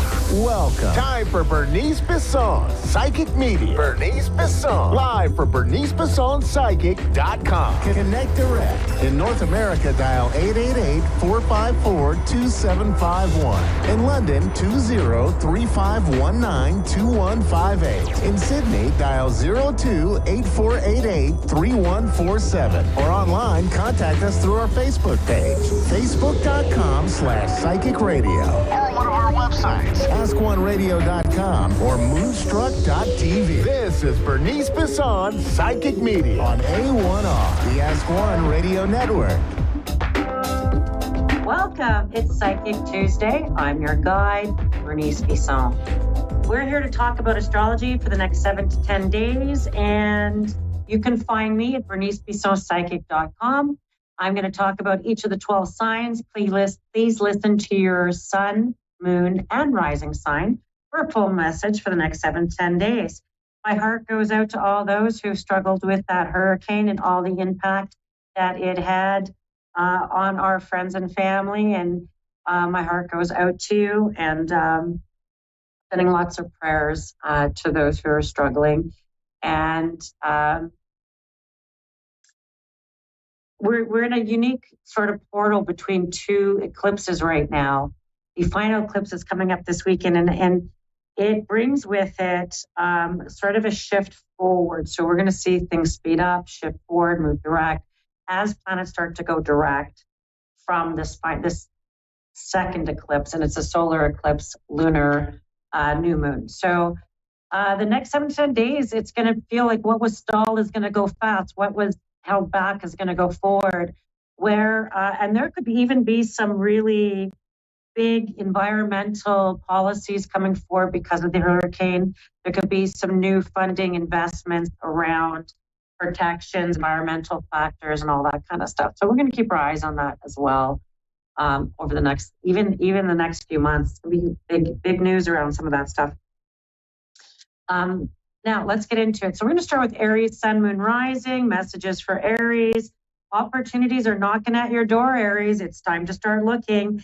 And, it could come from people you don't even know, people in your networks, people around you, people who've seen your work. People are like, I've heard about your reputation or your work. And I think that, or some really decent referrals from people who love you. And then you're going to have opportunities knocking at your door for work, for financial benefits, for being able to move your work forward, your projects forward, your business forward, your reputation, your identity, being able to go and, it could be exciting. It's going to be lots of action. You'll have to hit the ground running. So whatever they're asking you to take over could be something that feels very much like you'll have to hit the ground running and start running with it. I do think that you could have return of family, connections to family, people that you've been disconnected with family coming out of the woodworks, being able to connect back up with you. And I feel like even if there's been conflicts in the past, you could find some healing with family. My Aries. Okay.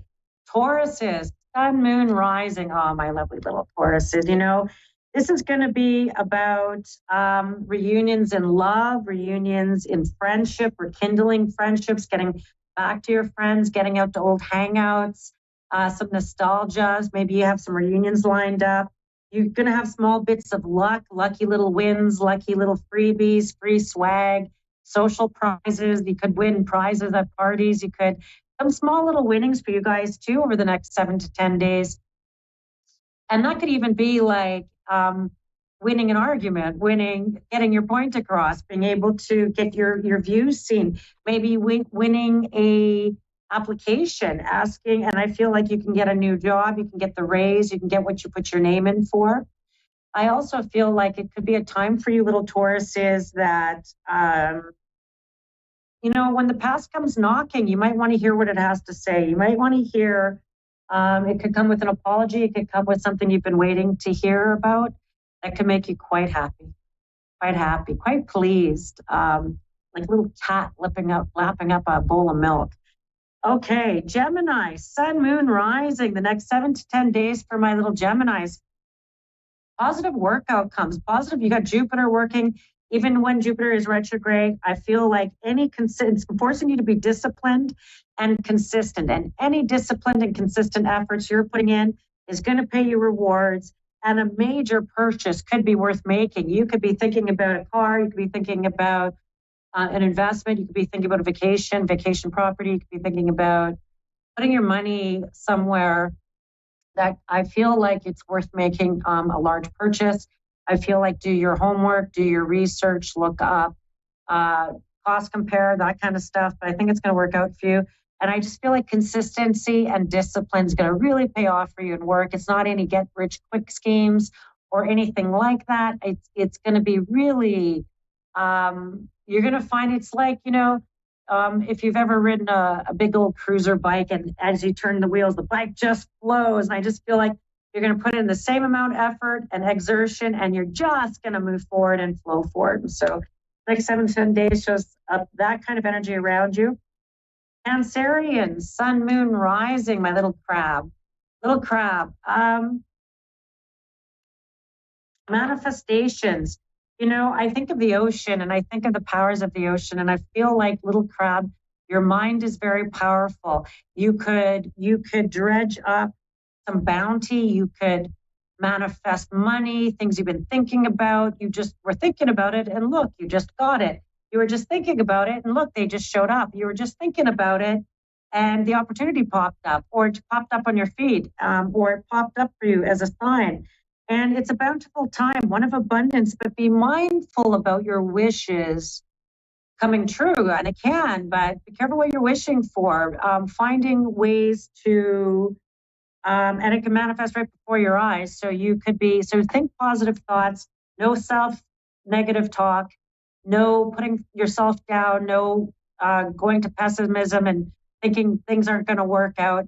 Because I don't want you to manifest that energy either. Because again, powerful manifestations, it's a power and you can use it to feed the good wolf or you can use it to feed the bad wolf. So I guess it's up to you which wolf you are feeding.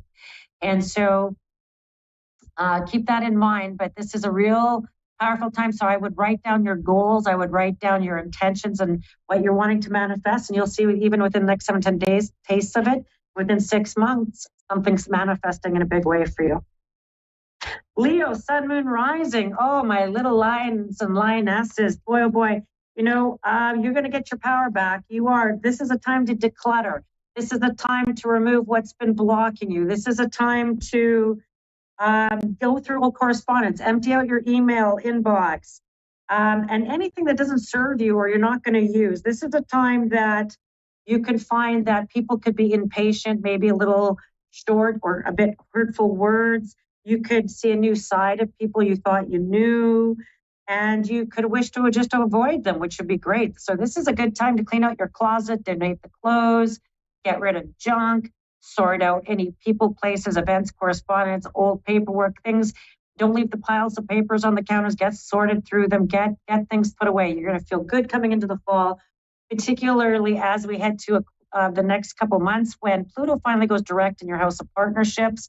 And that's where the rubber hits the road. Anyone with partners, long-term standing, are going to see some moves forward in issues or in your relationship. So you can choose. But now it's time to get rid of old junk. Okay. Virgo, sun, moon, rising. It's all about your work, money, income, what's going on for you there, your reputation. You could get job opportunities. You could get job offers. You could be looking and putting your name out there for something, and I think you might get it. I feel like you could be, working on your communications, really trying to motivate yourselves, really trying to pull yourselves out of feeling down. And I feel like the more you pull yourself, the more effective it is. And I'm going to say that if you want a job or you want a new opportunity, you want to improve your income, put your name in for it, put your name out there, get your name into those things. Because I feel like you're going to hear back over the next few weeks about some good opportunities popping up, even if that's hitting up clients or getting in touch with clients that you've been wanting to expand out clients. It's going to be a good time for you to do that. And be really mindful about what you're saying. People are really hearing you.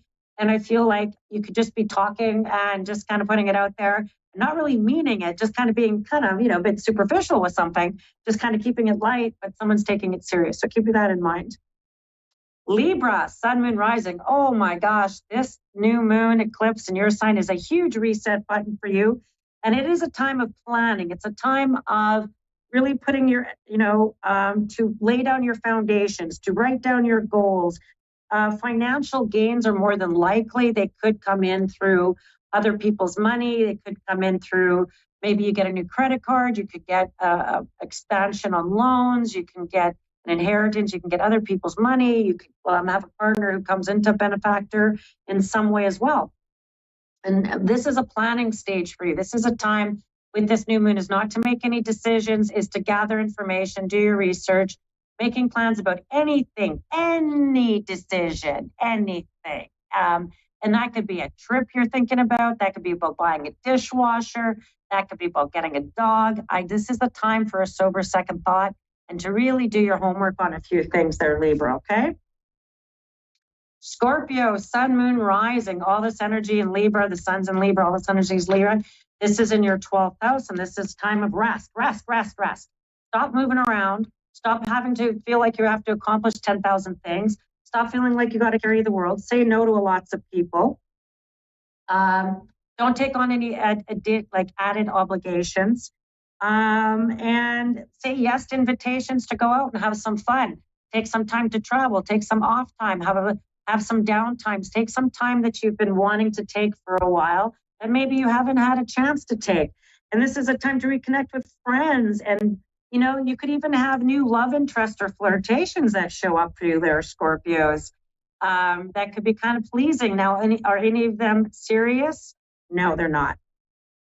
Are they light and flirty? Yes, they are. Are they of sexual nature, intimate? You can say that again. But can you deepen any of it? Not right now. Okay.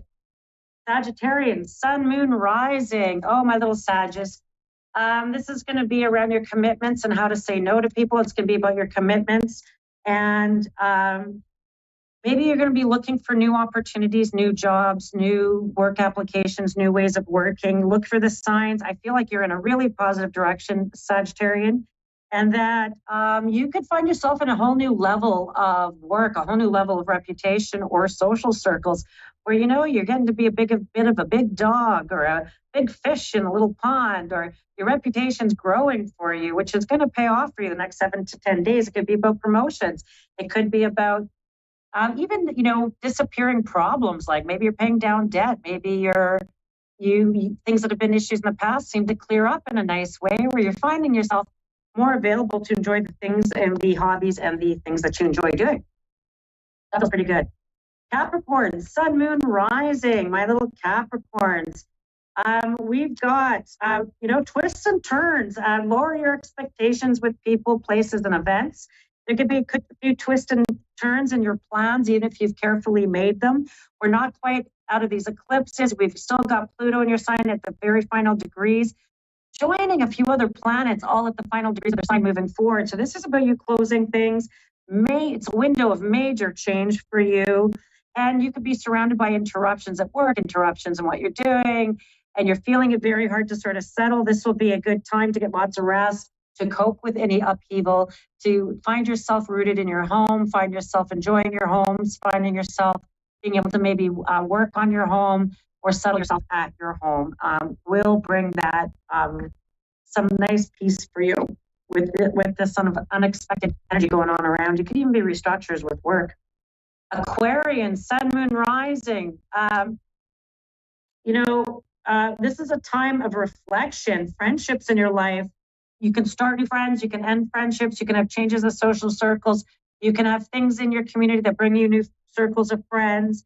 And they could be, blossom new developments and friendships, which feels pretty exciting. That can include volunteer opportunities, extracurricular opportunities, hobbies, creative endeavors could really start to bloom for you. And developing even a social circle out of that and invitations to things that you could find quite exciting.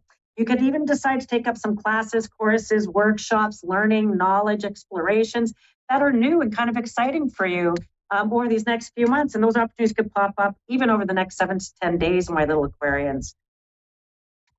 A place you'll get in charge of is your money. There's something you're going to get really on top of with your financial house. It could be you could get some pleasant news about a little bit of extra earnings. You could get some pleasant news about a little extra money.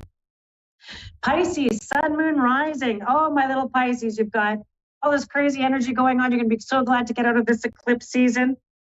And I feel like this is a time for you to get out in nature, get out in your environment, hug a few trees, dip your toes in a few watering holes, and connecting with animals of all kinds. And it will be good for your soul. It's really about a time of healing for you and healing your soul, resting your worries, resting that anxiety, really looking at what's been making you anxious. The world's could have been making you anxious. And, it's so ironic. I read this story about atmospheric rivers being a big one they're predicting in the next little while to be quite tumultuous. So I'm going to keep that in mind for you guys.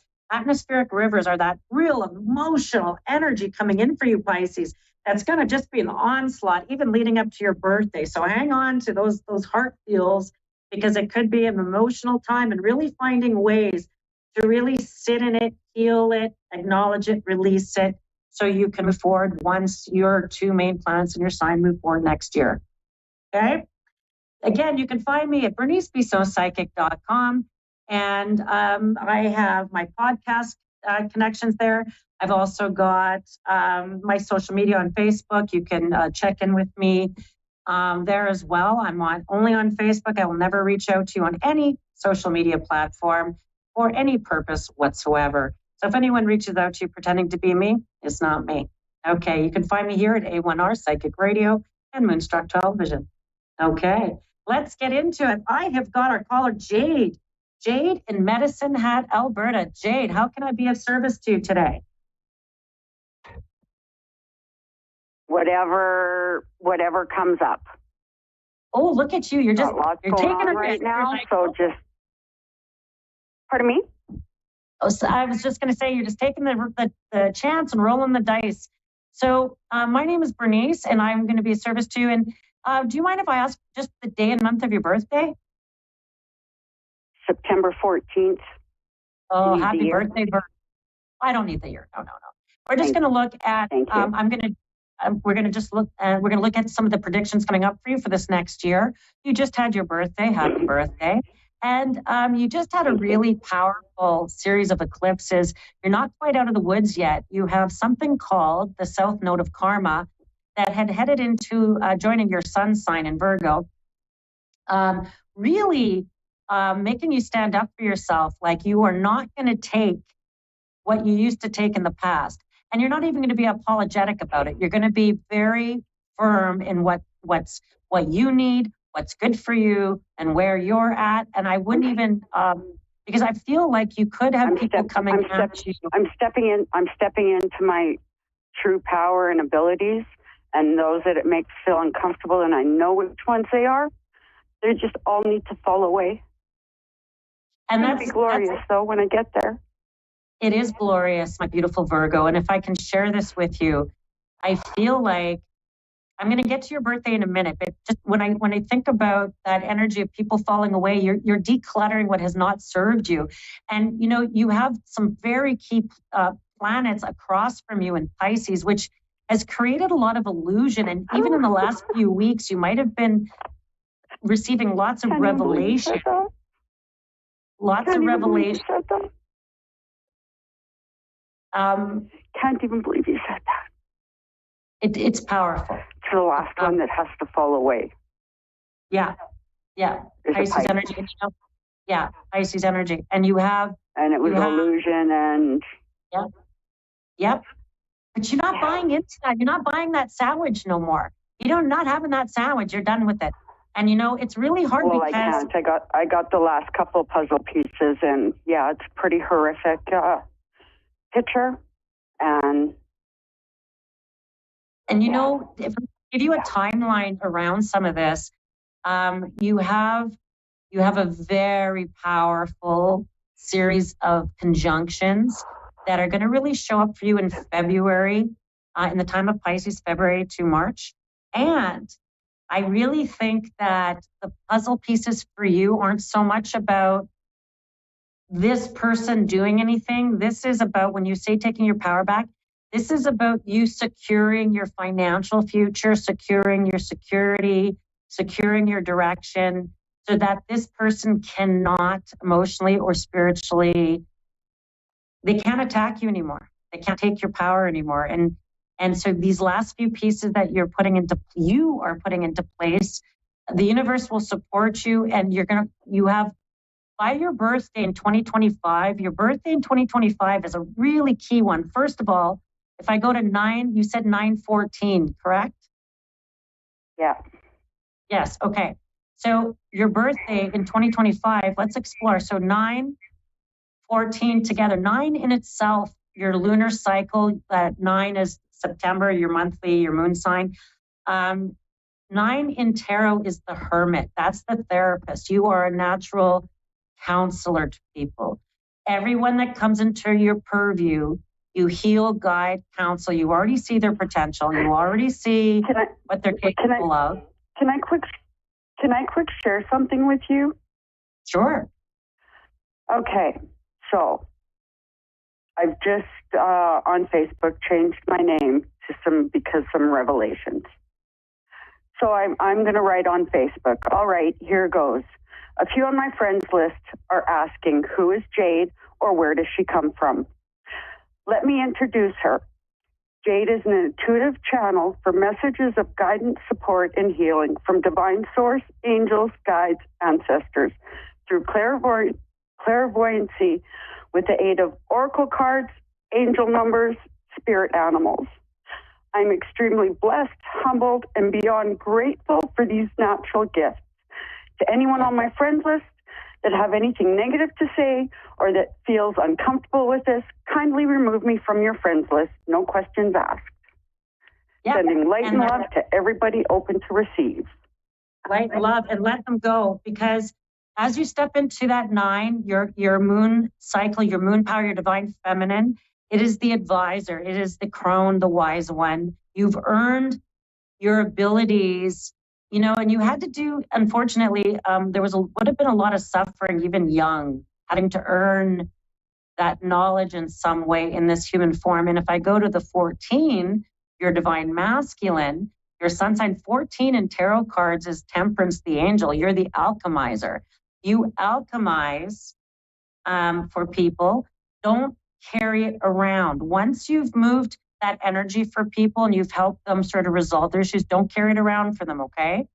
Because there's something about that. Yeah, you got to flow it, ground it, move it forward. Don't have to own it.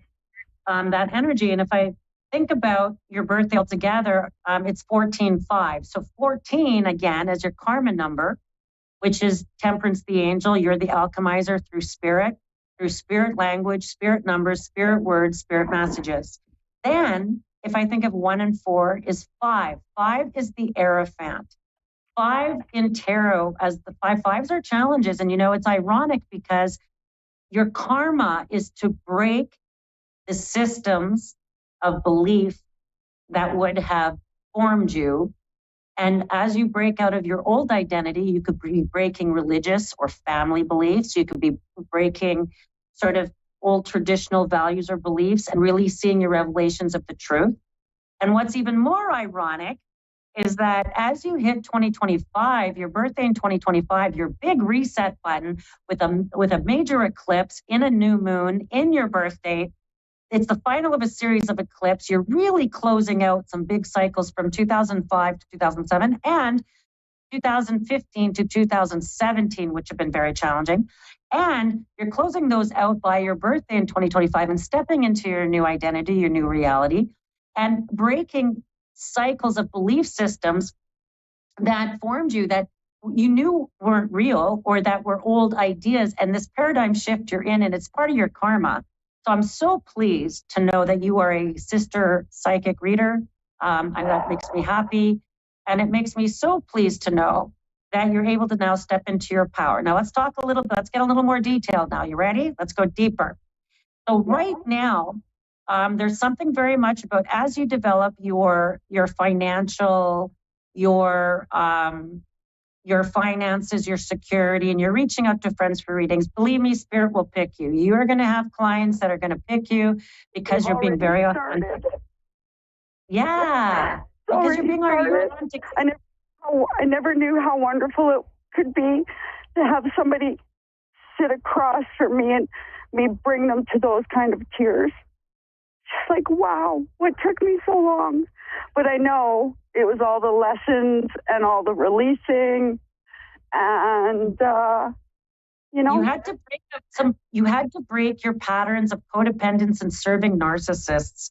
You had to break something with that, because your energy you give all the time, and you would give through your psychic work, or you give through your spiritual guidance, or holding space for people even, that's a big one.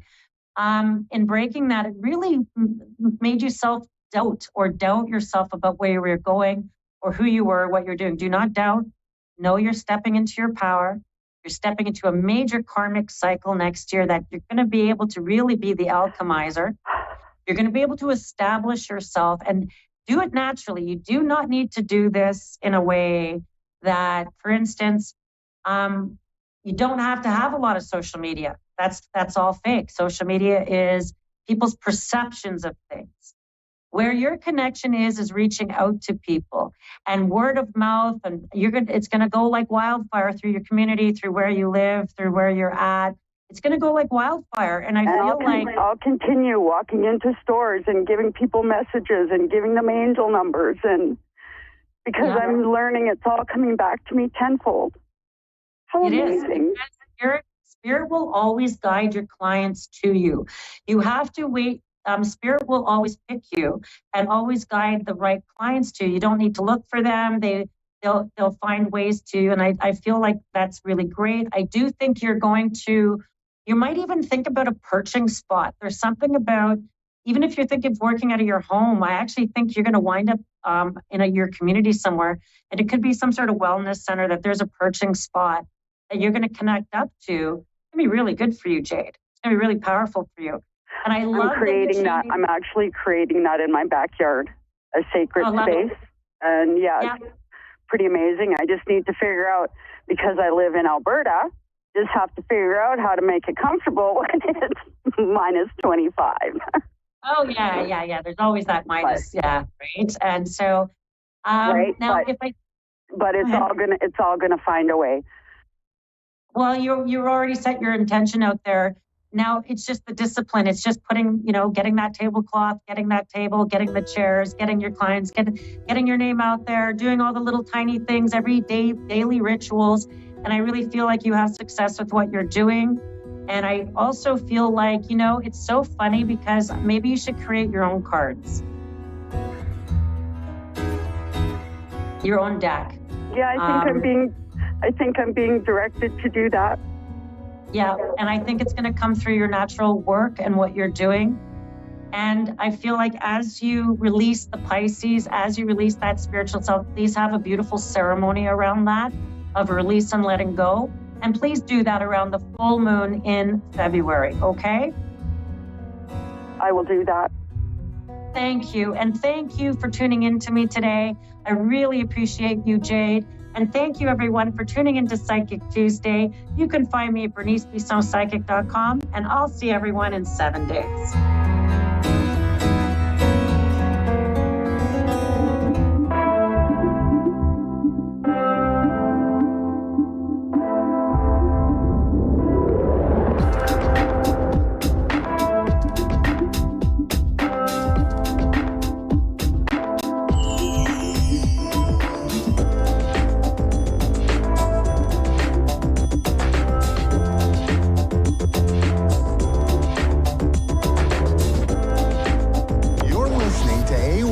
Psychic Radio, Earth's #1 psychic radio network, and watching Moonstruck TV, enlightening television. Welcome. Time for Insights with Solaris with Jennifer. Live from Solaris.1. Connect direct. In North America, dial 888-454-2751. In London, 20-3519-2158. In Sydney, dial 02-8488-3147. Or online, contact us through our Facebook page, facebook.com/psychic radio. Or one of our websites, askoneradio.com or moonstruck.tv. This is Insights with Solaris on A1R, the Ask One Radio Network. Hello, everyone. Good evening, good morning, whenever and wherever you are watching this. Welcome to Insights with Solaris, where I'm your host, Jennifer, a tarot reader for over 10 years and certified in over a dozen healing modalities from Reiki Mastery to sound therapy. I do a little of it all, but at the end of the day, I am a channel of spirit, giving messages and guidance to those who find me. And if you joined me before, you'll know that I love to open up with a general message for the collective. And these are usually centered around energies that are happening for everyone, just to know how to navigate a bit more throughout the week. Because we don't always know what's going forward, but we can feel around us. And when we can think things through, we can turn things into our favor. And it seems like this week is requiring a lot of logical thinking. So those are my more dreamy astrological signs, like my water and ungrounded air signs. You may have a little bit of difficulties on this. So it is asking, the collective energies are asking for you to speak up, speak your mind, but also be diplomatic about it. It's a good time to look for professional advice if that's in a situation that you need. Because if you're planning something, whether it's moving or trying to start a new career, changing careers, trying to make investments, it's poor timing. It's, again, I've said it multiple weeks in a row, but it's just not good timing to put fast plans into actions. These are plans that need to be revised. These are plans that you need to think things through and that you do need professional advice about, because the plans that you have are still in the early stages, but you're approaching them in a bit more of a naive mindset, which isn't going to bring the success that you want. It will bring success, just not the success that you want. So study a little bit more. Know that you do have good news about the financial situations coming forward. And we are ending a chapter. I mean, as we're going into October, if you follow the moon cycles and everything, October and winter, go into fall into winter, right? That signifies a period of endings. And so keep that in mind, because you are ending a very difficult situation. Some of you may be divorced. Some of you may be at the end of a relationship or the end of a job where you're looking for a new one. So embrace the change. And this is a very good sign for anybody who's also recovering from addiction. So use your logic. You're smart. You're confident. Go about and make those plans, but seek advice if you need those. And we are taking callers today. So we have Susan from Canada. So hello, Susan. How are you? I'm okay. How are you? I'm doing good. How can I help you tonight? I was looking to, I guess, a love reading. I haven't met anybody yet, but I'm hoping to meet my soulmate, I guess. Tell me about the anxiety that you're having about relationships. Pardon? So, about the anxiety that you're having for relationships, because I'm immediately greeted by the 9 of Swords, which is all about anxiety and a lot of worry coming in. So let's see what we have here.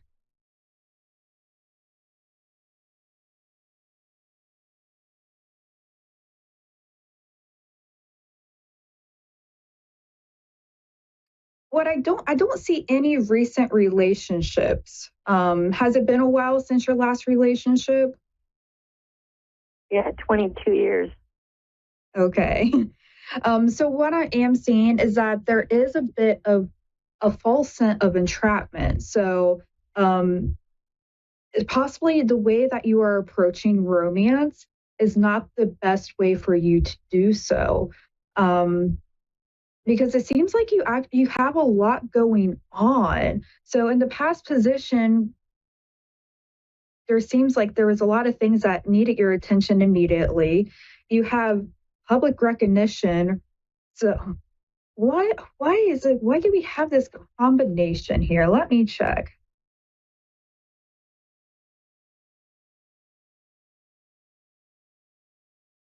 So with the last relationship, did it end poorly? It ended poorly because I am a medium and a psychic, and he didn't like that. Yeah.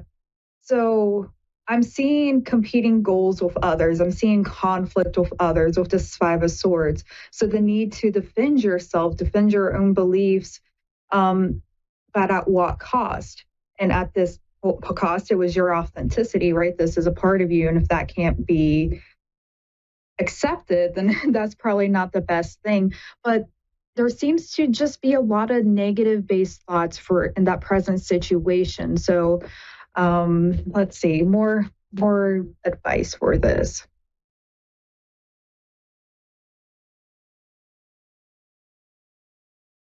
What can we tell? The problem was I was making more money than he was because I was making, I'm very good at what I do as a medium and a psychic, and I was making more money than he was, and he didn't like that.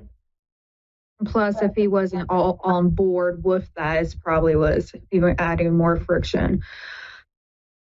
On your side, I do see that there will be some more digging deep inside of you to do some healing work because there's a lot of fear, and I'm seeing so much fear that it's hard to see, okay, what's coming next? Do you have another person coming forward? What does that look like? But I'm not seeing that because I'm seeing this fear of connection, the wanting to do the plans, the wanting to have a passionate and like exciting relationships. I see that fire that you had all those years ago, but it's dimmed out so much because you have a lot of fire in the past in your subconscious. And I feel that you have lost a lot of that, a lot of you. You lost your spark and your flame. So, Spirit, what do we have for this? Okay. So it is some time to go back to come to your memories, possibly even going back to your childhood to see how your relationship with your father was affecting what type of relationship you're looking for now. So if he was a stern figure, or you're looking for somebody who's more stable and stern and possibly not as open. So look at that to kind of help you understand some of the things that you need to work on. Now, I do see the Lover's card here, right? It's the Lover's card, and you have the King of Air and the Queen of Air together. So I do see there's a potential for a partnership, but I can't see anything else to it until you find that balance within yourself. Only when you find it within yourself, and I know we hate hearing that. I'm completely on you with that one, but right, if we're expecting someone else to balance what we are missing, or we're looking for somebody to fill a void what we are missing, we are doing ourselves a complete disservice. Because I see this fire energy within you, but you have let it dim so much. And like Spirit's like, hey, it's time to release, right? If you meditate with us, if you meditate with your guide team, if you use that mediumship to help you release what is ready to be released so you can move forward, so you can say, I missed out on this in life. You didn't miss out on anything. You lived your life as best as you could. Sometimes we feel like we missed out because that's what society tells us. Oh, I need a relationship. Oh, I need to have children. I need to do X, Y, Z in order to be happy. But that's not true. So I'm seeing that you're seeing it as a way of missing out. So let's see what we can do about this fear base to help you move forward, because I do see the potential for a relationship. My problem is I do not trust men because I've been abused by them all my life, and that's another reason why my marriage did not work, because he wasn't who he was when I first met him. After we got married, everything changed.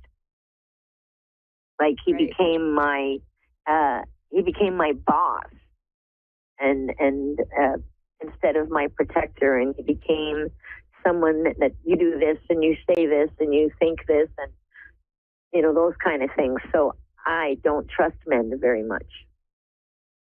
Yeah, and you have a complete reason to, because when I'm looking at your cards, you need balance. You need a partner. You don't need somebody to tell you what to do, or you don't need to wait on hand and foot on another person. You need somebody who can stand by your side independently. So you guys are both doing each other's own thing, but you come together and enjoy life. You share life together. You need someone more grounded, but at the same time, not saying, hey, you need to do this, this, and this. Yeah, that's just not going to work for you. But what it's saying is that you really need to navigate these fears a bit more in order to open up your heart space to say, hey, I'm ready. And emotionally, can you say, I'm emotionally available and I am ready for a relationship? Or are you going to go out and meet people and you go, okay, I'm kind of interested in you, but I'm really worried about all these things I've experienced. And we use caution, we use our experiences to keep ourselves safe, and we need that. But at what point are you restricting yourself and seeing the illusions of fear rather than the actual situation? So it really needs to come down, like, are you truly ready for a relationship where you can open up your heart and trust another person again? I am. It's just that every time I do meet somebody, I mean, for the first month or two, they're great. And then all of a sudden, they, I guess, start feeling comfortable and start being who they really are. And then it just turns me off because I see the signs and of past issues and stuff. And it's like, oh, no, not doing that. And then I back off. Yeah, that's the 3-month rule, right? It's like you don't get attached for the first 3 months, because that's when people after 2, 3 month, 4 month experience, that's when it starts to become a little bit more clear on who they are. And Susan, have you ever heard of light language? Yes. Okay. Are you open for a quick light language healing for your heart space and your solar and sacral chakra to kind of just help navigate that fear? Is that free, or do I need to pay for that? No. Well, with the remaining time, I can just speak it, and then you just listen and let it sit where you need to. Okay. Okay. So just allow yourself to close your eyes. And for anyone who's listening, this is light language. It's just a form of healing. It does not affect you unless you allow it to, so do not worry. And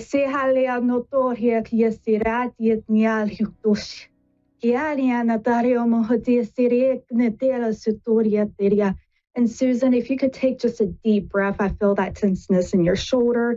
I feel the shakiness. So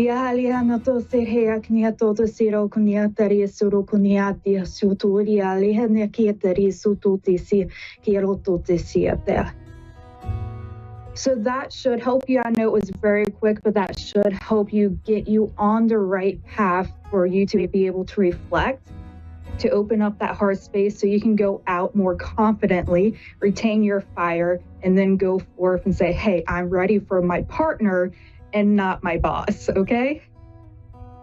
Okay. All right.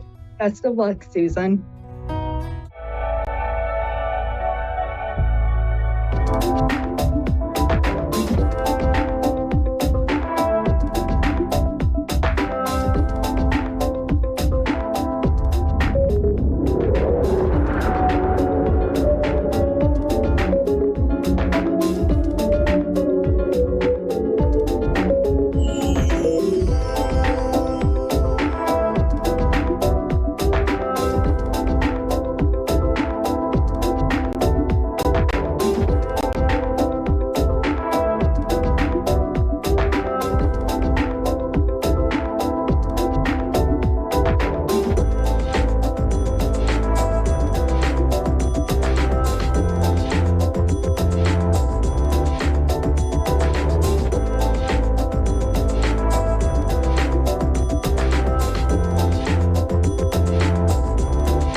Network and watching Moonstruck TV and Lightning Television. Welcome. Time for Sacred Insights with Andrea Bates.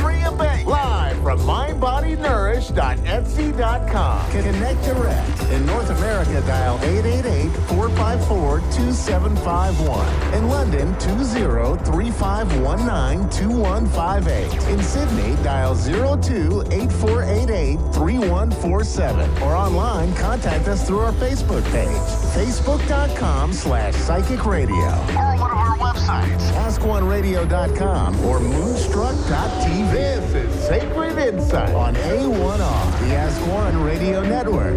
Hi, everybody. Welcome to Sacred Insights. I'm Andrea Bacon. Thank you so much for joining us here on A1R Psychic Radio. And I hope everyone is having a good week so far. But anyway, we are having a super full moon eclipse in Pisces this week. So there's some opposing aspects to this full moon. So Neptune and Saturn are both at play, and they have very different energies. So you might be feeling this. Saturn is about rules and sometimes control, order, challenging things, and lessons with Saturn can at times be quite challenging. And then Neptune is dreamy and flowing, psychic, that type of thing. So this affects our emotions because it's dealing with the moon, and you might find yourself feeling a lot of different emotions. So know that if you are having a lot of feelings that are all over the place, you're definitely not alone. Now, there may be a tendency to focus on past experiences that are not pleasant. That could be Saturn's, aspect that it could be affecting. And it's coming up for a reason, though. It's coming up to reconcile within yourself these negative things from the past if it's something that is still in need of healing. So, that's when we become aware of any grievances that we might still be carrying from the past. It's just about becoming more balanced within yourself, healing what comes up, but recognizing and realizing that what is asking to be let go. This is an energy of unburdening yourself, which does tie into forgiveness. Forgiveness is an energy of unburdening yourself.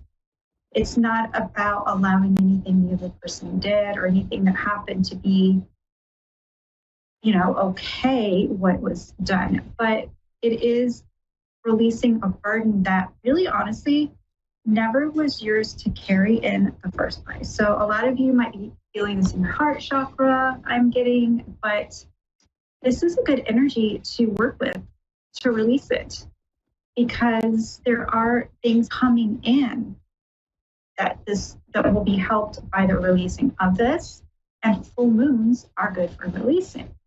And Pisces, is about that dreaminess, it's psychic, and so that's something that's going to increase for you when you unburden yourself. Okay, now we're going to take a caller. We have Val in Winnipeg. Yes, I'm here. Hi. Yes.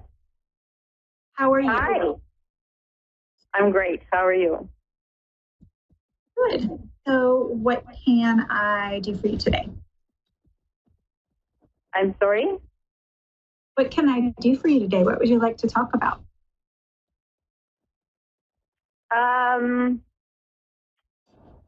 I think I'd like to know what's just coming up in the next little while in my future. Is there any messages from Spirit? That kind of thing. Okay, let's take a look. I am getting a visual of something blooming, so I don't know if that's a literal garden, if you like to garden, or something else, but I am seeing something blooming. I'm seeing like flowers popping up. So that can be literal or metaphorical. Something, but that means good things are coming anyway. I feel I gotta take you off speaker because I can't hardly hear you. Okay.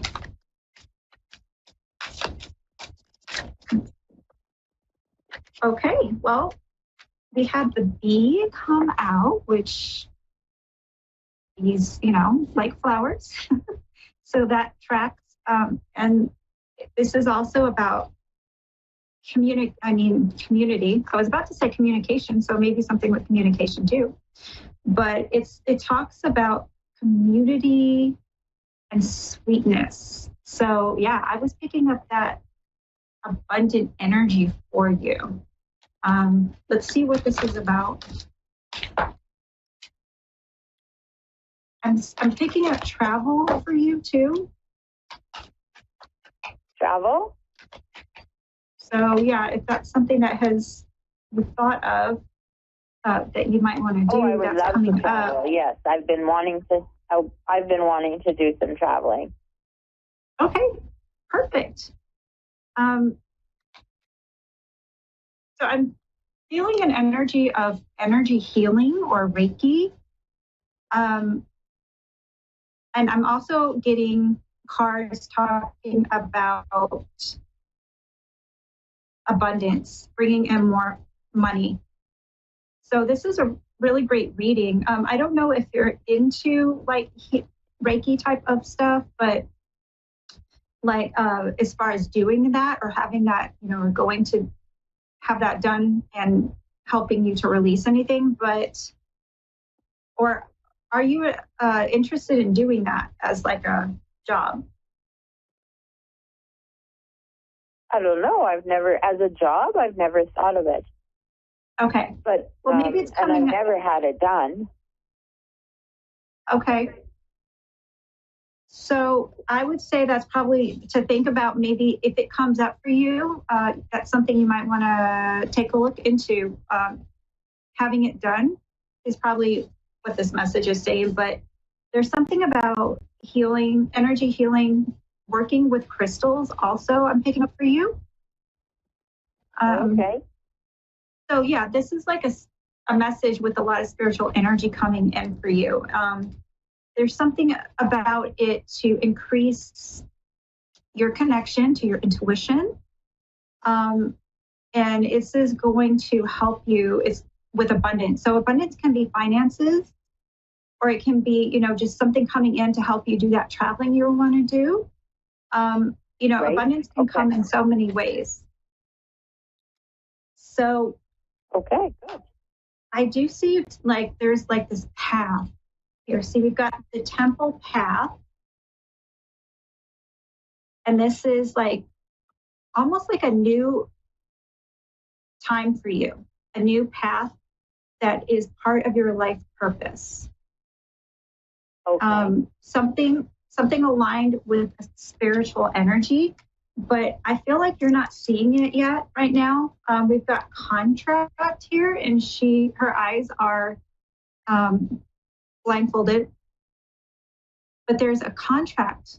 So it could be something you're signing, or it can be relationships. But to me, this feels like going on, taking a new approach to either you're already doing or work, or having like a new spiritual line of work that you're going to think about doing. I'm picking up spring of next year is really the time frame that I'm feeling for you with that. So time frame would be what, next year? Yeah, I'm picking up spring of next year. Spring of next year. Okay, good. And then, so you're being guided right now to really hone in on having a meditation practice, working on your, like an energy cleansing, an ritual where you like ground your energy every day and just connect with your higher self, and bringing in maybe working with those crystals. Because I feel like there's something for you that is coming up to do with a spiritual new life path for you. That's part of, your purpose that you're not seeing yet. Okay. But now it doesn't have to be specifically for a job. It can just be like a new, connection to spirituality that takes you in, a more expanded direction in life.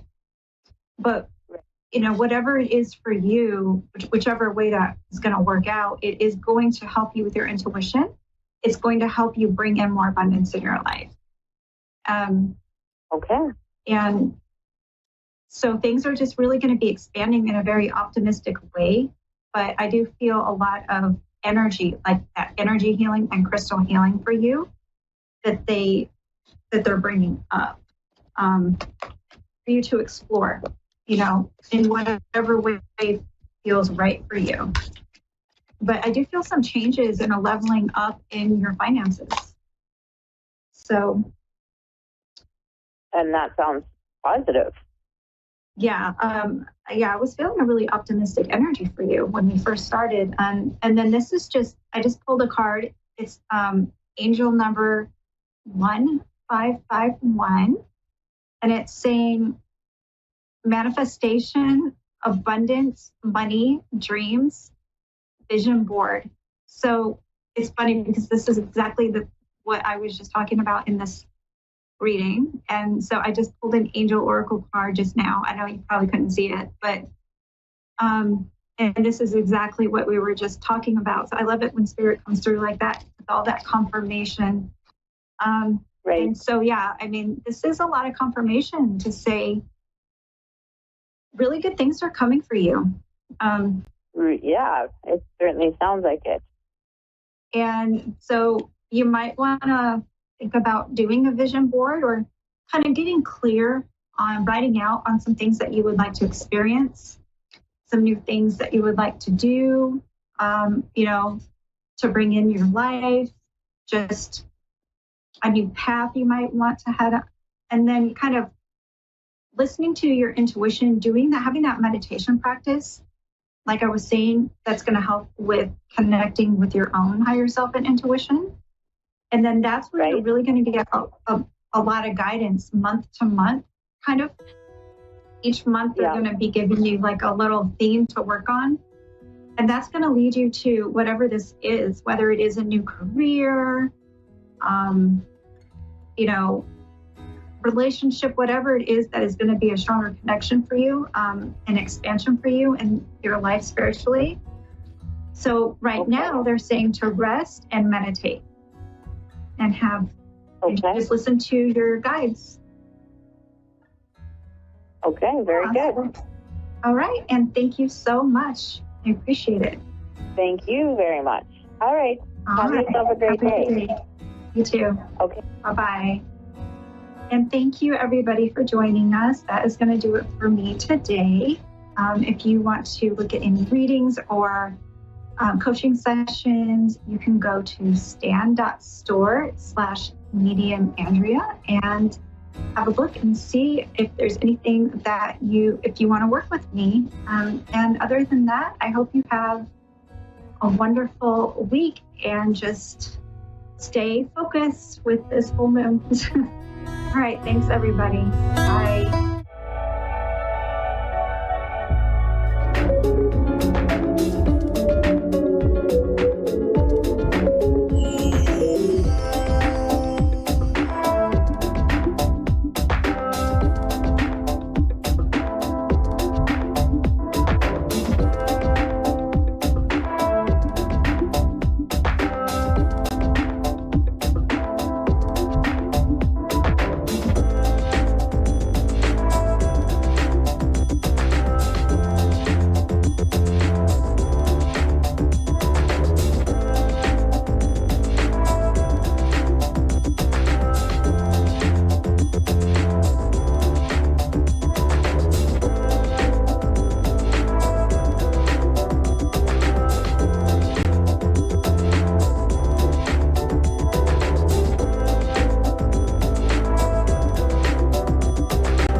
Psychic Radio, Earth's #1 psychic radio network, and watching Moonstruck TV, enlightening television.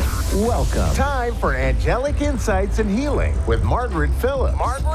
Live from AngelsAlwaysAroundUs.com. Connect direct. In North America, dial 888-454-2751. In London, 20-3519-2158. In Sydney, dial 02-8488-3147. Or online, contact us through our Facebook page, facebook.com/psychic radio. Or one of our websites, askoneradio.com or moonstruck.tv. This is Angelic Insights and Healing on A1R, the Ask One Radio Network.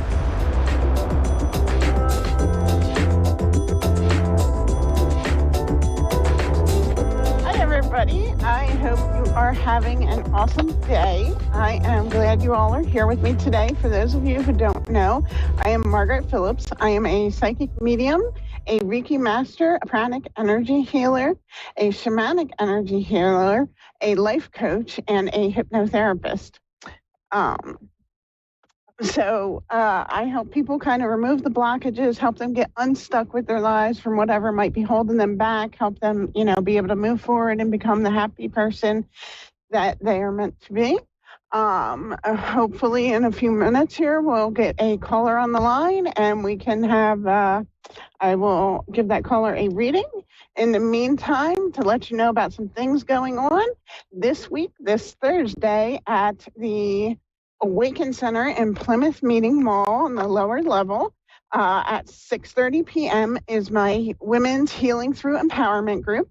If you are not local to the Plymouth meeting area, you can join us by Zoom. You can go to my website or you can go to my Facebook page, AngelsAlwaysAroundUs.com, or on Facebook, it's Angels Always Around Us. Or you can shoot me a text or send me a call, 856-449-9099. We can get you registered. If you are attending through Zoom, once you pay for the group, it is $20 per person. Once you send your payment, then you will get the Zoom link for that. Also, this month, we have a lot going on the fourth Thursday of the month this month. Just like every fourth Thursday, we have our Special Angels game night. This is an all-inclusive game night. We all come out, we have some fun. These are for people with and without special needs. We all just kind of get together, play some games, have lots of laughs. It's always a great time. You're more than welcome to join us. Again, that's the fourth Thursday of each month. Also, we have on the second Thursday, which is next week already of the month, I will be doing pranic healing with Bucks County Pranic Healing, also at the Awaken Center at 6 p.m. So you can come. We also do the Twin Hearts meditation. The charge for that is $25. And after the meditation, you can get a healing with either myself or one of the other pranic healers, and we'll be there. So lots of good stuff and exciting news. On the 28th of October, there will be a Facebook Live YouTube show called M&M Connections, where my friend Mel Thompson and I are going to get together. We're going to do some readings and do some other stuff for you. And we have Sharon from Washington here. So, hi, Sharon. How are you? Hi, how are you? I'm good, thank you. How can I help you today? Can I hear any message from my mom or dad? Okay. Do you have a preference? Is there one particular over the other you would prefer to hear from, or just whoever wants to come through? My dad.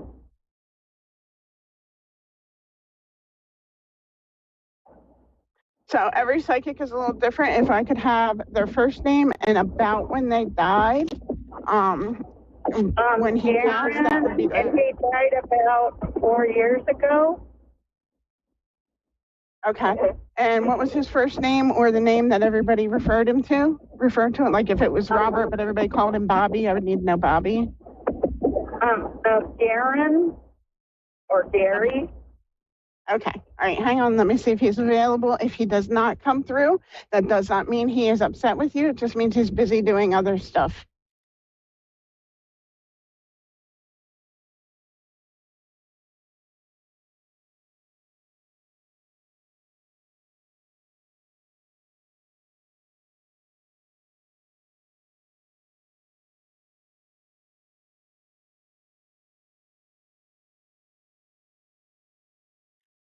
Okay, so what I'm hearing is he's saying you need to keep moving forward. He's saying don't allow yourself to get stuck.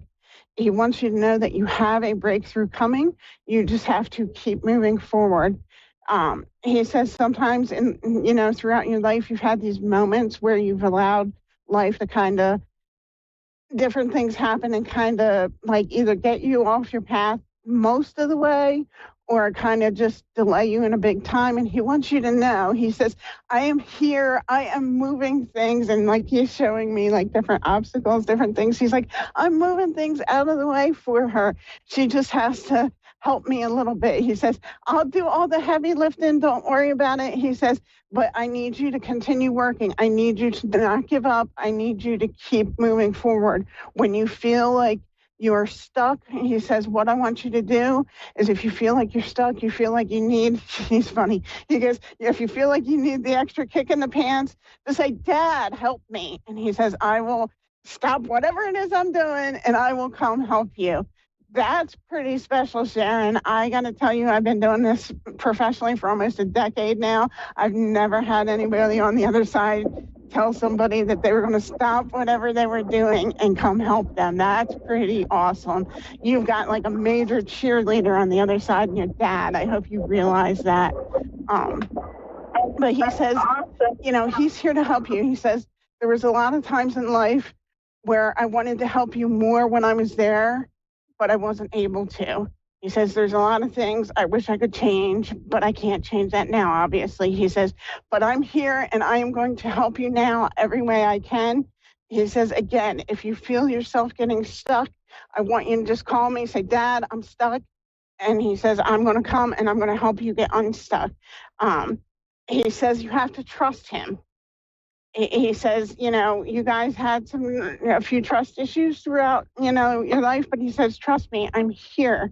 He says, I know sometimes it feels like you either can't feel me or you feel like I'm not here, but he says, I am here. He says, Sharon, I am with you every day. I check on you. I am with you. I'm walking beside you. I am helping you through this. You have anything in particular you would like to say to him? What? Do you have anything in particular you would like to say to your father? No,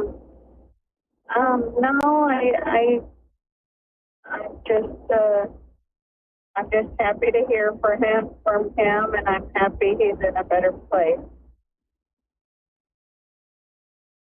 Okay, let me see. And what was your mom's name? Kathy. Lucy, you said?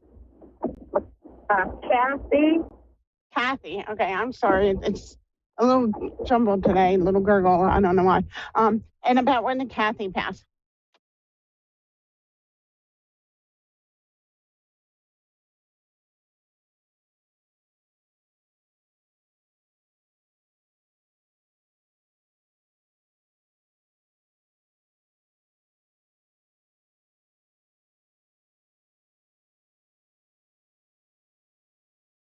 Okay. So let me see if I can get Kathy to come through for us.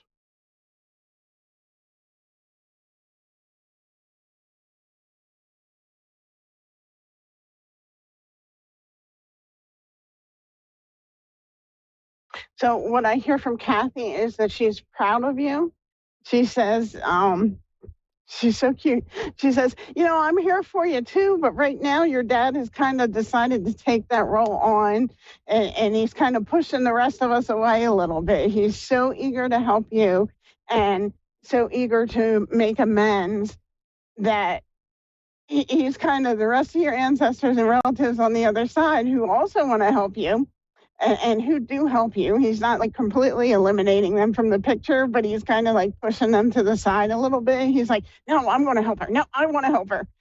That's pretty cool. You've got some pretty awesome ancestral team going on there, Sharon. So, you've got both of your parents who want to help you. Your mom says, she's very proud of you. She says, you you're stronger than you think you are. She says you doubt yourself too much. Allow yourself to realize your potential and realize your worth. Allow yourself to see yourself as who you are and who you can be. So I hope that was helpful for you today, Sharon. I thank you for joining us. I thank everybody else who's joining us, watching either live or the replay. Again, you can find me at angelsalwaysaroundus.com. You can also find me on Facebook at Angels Always Around Us. And also on, Instagram. There we go. I am Angel Margaret P. So, come out and look for me. And also on Facebook, I have a great little Facebook group there. It's called Angelic Inspiration and Guidance. So if you're on Facebook, pop on over. We do daily affirmations every day, Monday through Friday. I do little educational nuggets. I put all my upcoming events in that group. It's also a group where people can go in, and if they're having a tough day, you don't have to air your dirty laundry to everybody, but if you're having a tough day or you just kind of feel stuck, you can go in the group and be like, hey guys, I'm having a rough day. Can you guys shoot some prayers or some positive energy up to me? And you will have people praying for you, not only myself, but other members of the group, and shooting some energy your way to help kind of adjust your vibes a little bit, help get you through whatever it is you're struggling with at the time. So again, I thank everybody for joining here today. It was great being here. I hope you all have an awesome day, and I will see you next week.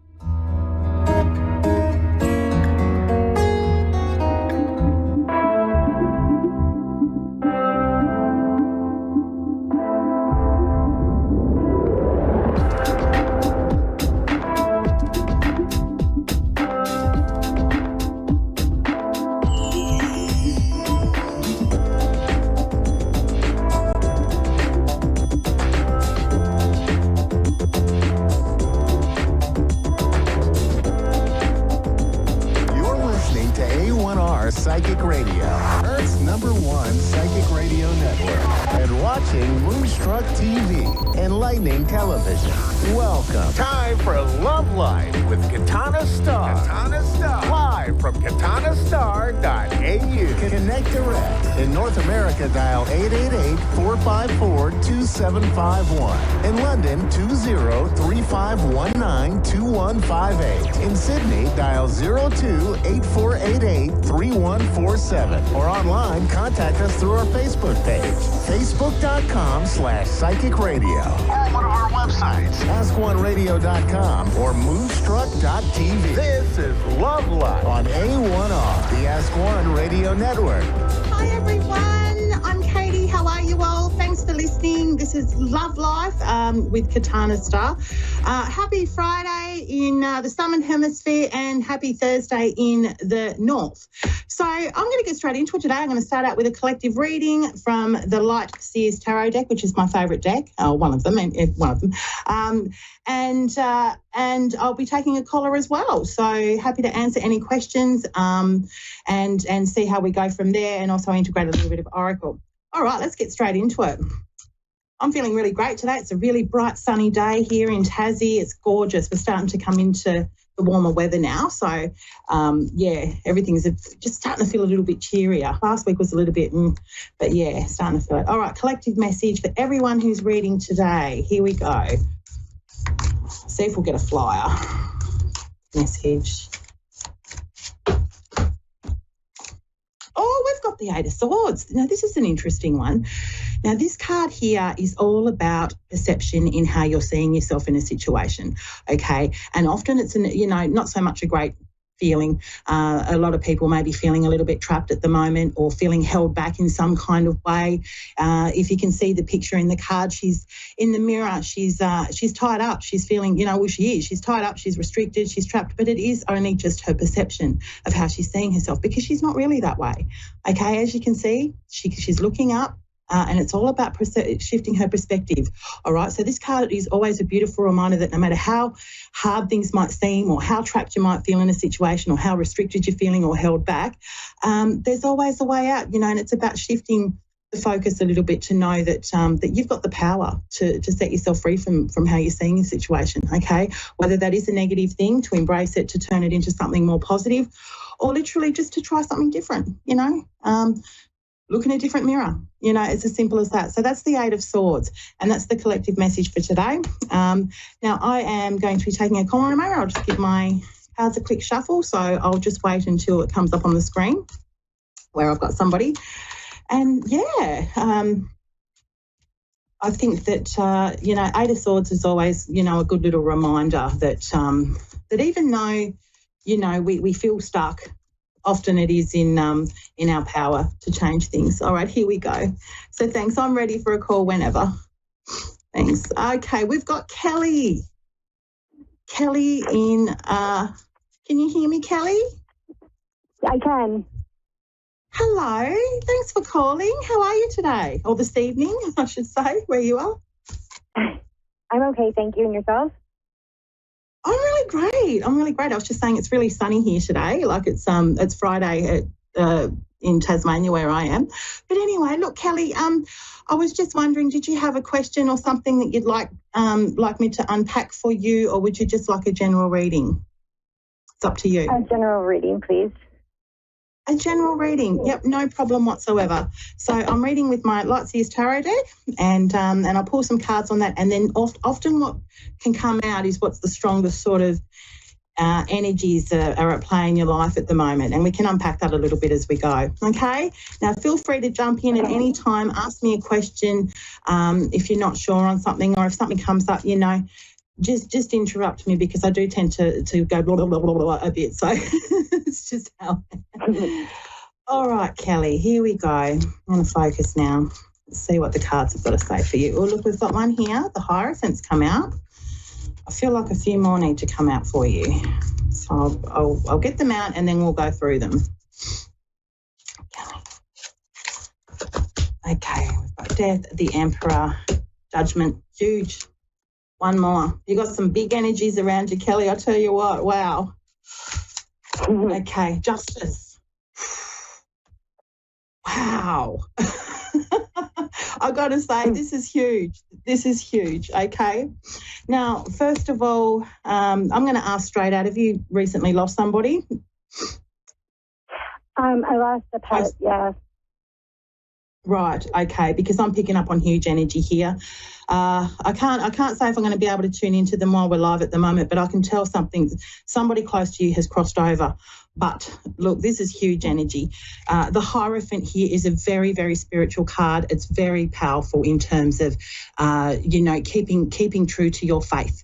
Okay, so whatever it is that you believe in where we go when we pass over, you keep hanging on to that, because that's why the Hierophant's here at the moment, to restore your faith. Okay, the reason I asked if it's past, we've got Death. Now, that doesn't normally mean physical death. This card means transformation. This card means transition.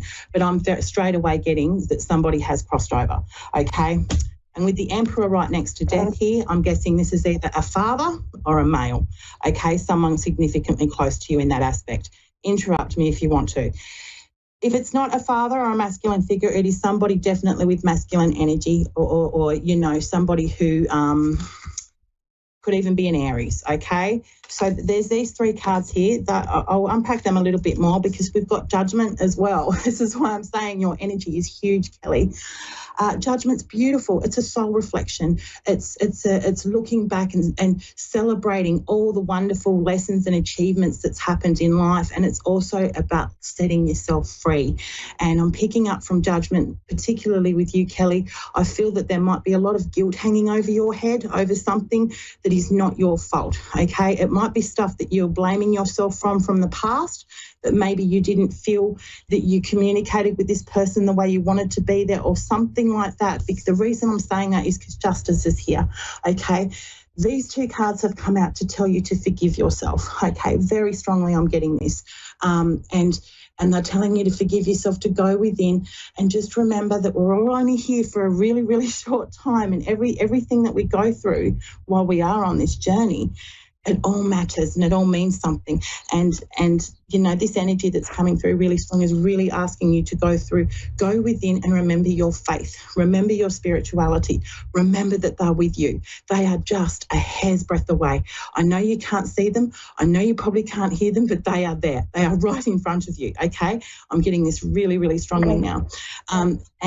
And forgive yourself, okay? It's going to be okay. Everything's going to make sense. And with judgment especially, it's a soul reflection. It is beautiful. And this person, this spirit that I'm getting through right now wants you to know it's okay and they're just fine. And it's okay. And don't blame yourself, okay? Let go of any guilt that you're feeling. Okay, so that's okay. Now, I'm just going to take a little breather because this is really quite beautiful energy I'm getting here. I'm going to pull a modern oracle for you. Did you have any questions for me there, Kelly? No, not yet. Not yet? Okay. All right, here we go. No. So this might keep going on that same energy, but I'll tell you what, they were huge, huge cards. Those ones, all major big trump cards, you know, and that means that that whoever this is coming through really wanted to talk to you.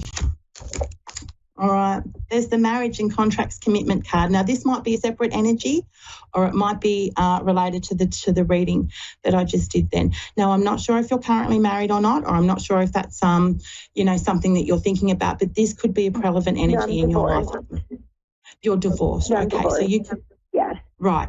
So I'm wondering why this card's come out for you. I'm going to just ask for a little bit more clarity on that. So it could be meaning that you might be seeking a deeper commitment with someone. Let's have a look. All right, hang on a minute. We've got pregnancy, birth and new beginnings here. Is somebody close to you pregnant or getting married? I'm not sure. Not sure? That's what they would mean? Yeah. If so, okay. But they've come out. The marriage and pregnancy cards have come out. Maybe this is something that happens significant at a time. I'm not sure if you have children or not, that when you were married or if there was a pregnancy. Did you lose a child? Yes, I did. Yeah. Bingo. That makes sense then. Okay. So this child, this energy that you lost, I believe might be the energy that was coming through with the tarot. Okay. I'm going to see, unless you feel that it might be something else, let's see what other messages they have for you. Okay. They're asking you, girl, do you remember how I said to forgive yourself, let go? They want to say tie up loose ends, okay? Tie up loose ends. It's a little bit like set yourself free from all those, unfinished little jobs or, dot your I's, cross your T's, finish off those little things and set yourself free and really, enjoy life all within the next couple of weeks. And I want to see what else comes through here. Tying up loose ends can sometimes mean I'm sorry, darling? Oh, no, sorry, nothing. No, that's okay. I'm going to keep going because we've still got some time. What else have we got coming out through here? There's something where you might be feeling, that you're not getting somewhere at the moment, Kelly. You might be feeling like you're being held back.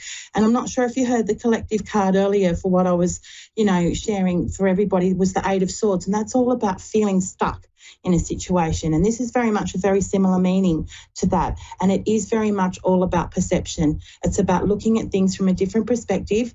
And I'm picking up with the grieving energy and all that sort of stuff that's come through with your child that you've lost. They are massively screaming at you to really just, do whatever you can to tune back into your spirituality, your beliefs, your faith, all that sort of stuff.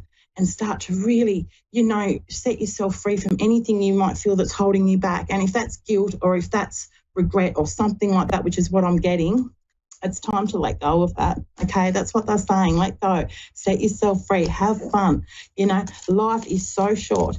And, with the stagnation card as well, sometimes it is just about just doing things a little bit differently, okay? Because it might not feel like you're getting anywhere at the moment. Shift your perspective, though. Here we go. What else is going to come out? Take a chance, take a leap of faith. There you go. This one comes out quite a lot, actually, lately. There's something there in front of you, Kelly. It's going to require a leap of faith. Now, I have no idea what that is, but that's what it's asking you to do, okay? I'm not sure if you can see the screen. But again, if you look at the words here, it says leap of faith. I'm really feeling drawn back to the Hierophant here in your spirituality, okay? Now, I have no idea, like I said, what your spirituality is, but I think it's asking you, it's calling upon you to return to that. Now, look, I've only got 60 seconds left, Kelly. Male card, all right? There's male energy there as well around you at the moment. So I'm going to wish you a beautiful weekend and wish you all the best with that. I hope what's come through has helped for you. Like I said, I can't go too deep with live readings. They go so fast, but I do have a Facebook page, Katana Star, that you can follow me, or you can contact me on my website if you'd like a private reading. So I've got 30 seconds left. Thank you so much for your call, Kelly. Thank you so much for your time. I appreciate it. No worries. Blessed be. All right. Thanks, everyone, so much for watching and for being with me.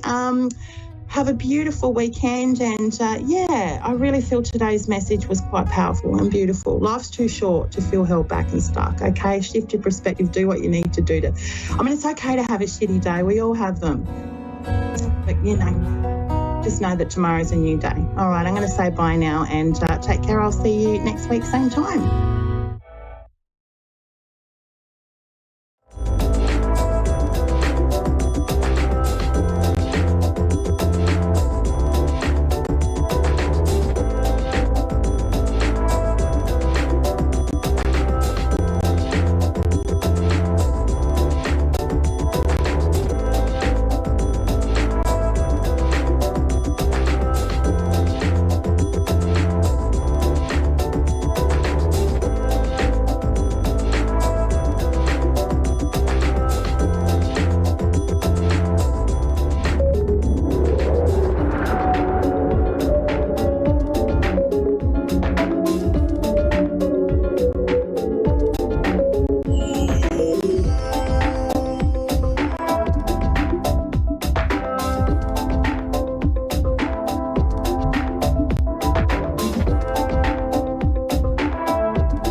A1R Psychic Radio, Earth's #1 psychic radio network, and watching Moonstruck TV, Enlightening Television. Welcome. Time for Stellar Parenting with Brandy Kahn. Live from brandycahn.com. Connect direct. In North America, dial 888-454-2751. In London, 20-3519-2158. In Sydney, dial 02-8488-3147. Or online, contact us through our Facebook page, facebook.com/psychic radio. Or one of our websites, ask1radio.com or moonstruck.tv. This is Stellar Parent on A1R, the Ask One Radio Network.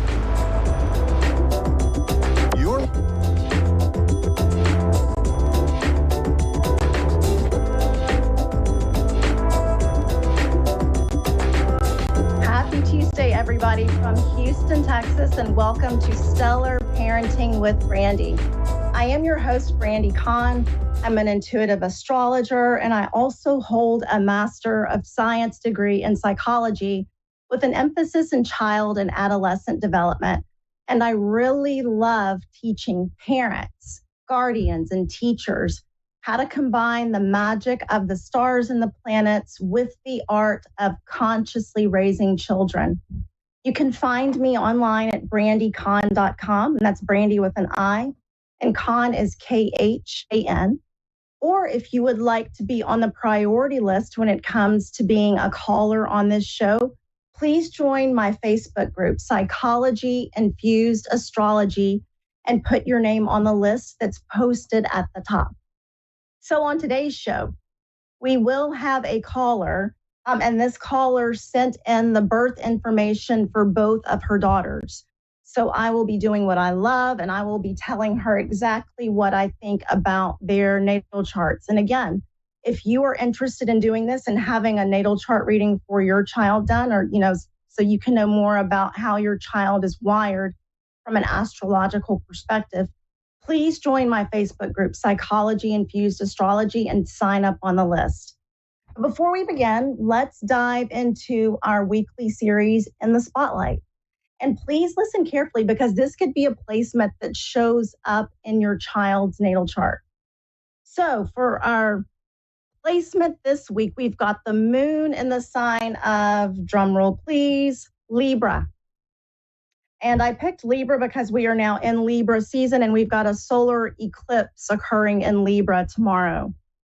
So in astrology, again, the moon represents our feelings, our emotions, our sensitivity, what makes us feel safe, and what makes us feel nurtured.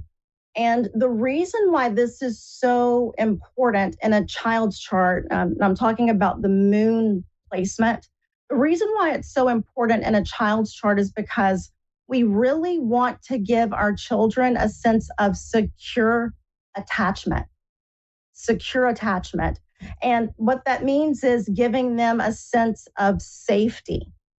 And in order to give them a sense of safety, that really starts with understanding the language of your child's moon. What house is their moon located in? What sign is their moon in? Are there any aspects that are made to their moon? It's crucial that you understand all of this about your child, because then you understand their emotional landscape and you understand what gives them a sense of safety. So with Libra is a cardinal air sign. And when we're dealing with cardinal signs, initiating, leading, starting things is very important. And with air signs, communication, sharing ideas, friendships, relationships tend to be very important. So people with strong Libra placements usually tend to really value peace and harmony. Peace and harmony are essential. They're so important. And so for a child with heavy Libra placement, sun, moon, or rising, it's so important to them. They want to feel like they're liked by those around them. They want to feel like they are appreciated. They want to feel as if they are socially accepted. Okay, that's very important for Libra, because Libra is one of the signs of relationship. So there's a strong need to interact with others, a strong need to be with others, to relate to others with the sign of Libra. And so you might notice with your child, if their sun, moon, or rising is in Libra, they might not like to do things on their own. They might always want to do things in a group or with their friends. And if so, that's okay. That's how they're wired. That's how the archetype of Libra is expressing itself through your child. And so these children tend to be very affectionate. They tend to be very warm-hearted, good-natured, and usually they make friends very, very easily. And it's so easy for them to see the good in other people. And that's a really good thing. But in one way, it could predispose them to being around those maybe who have ulterior motives or who want to take advantage of that kindness, okay? So it's so important with Libra that we as parents guide them and help them choose their friends wisely, because these are the people that they are going to be spending a lot of their time around. These are the people that they are going to be relating to. So that's very, very important. And we must teach our children that as much as you love your friends, you love your friend group, you love the feeling of belonging, it's not always possible to make everybody happy all the time. You're never going to please everybody in the world, and that's not your job. And with strong Libra placements at times, sometimes they have a tendency to value the relationship or value being a part of the group or with others so much that they sacrifice or they give up a part of themselves. And that's where we want to guide our children and give them advice that it's wonderful to have friends, it's wonderful to be in the group, but not at the expense of denying who you are and not at the expense of being authentically you. Okay? So that's very important. Also, with the moon in Libra, your child may have an appreciation for art, music, or fashion. Libra is ruled by the planet Venus, and so you might want to check out art lessons, or you might want to see how they feel about music lessons. Anything where they are able to creatively express would be very good for a child with a strong placement in Libra. The number one lesson, the number one thing that you want to teach your child with that Libra moon is it's not realistic to have harmony all of the time with no conflict. Conflict is a natural part of life. And what matters with conflict is how we show up and how we express ourselves. But inherently, there's nothing wrong with conflict as long as we handle it in the right way. So let your child know they're not always going to be able to control their environment. They're not always going to be able to control the people around them and keep everybody happy and make everybody feel, pleased all of the time. That's not their job. Teach them that they can learn to control that sense of peace and balance within themselves.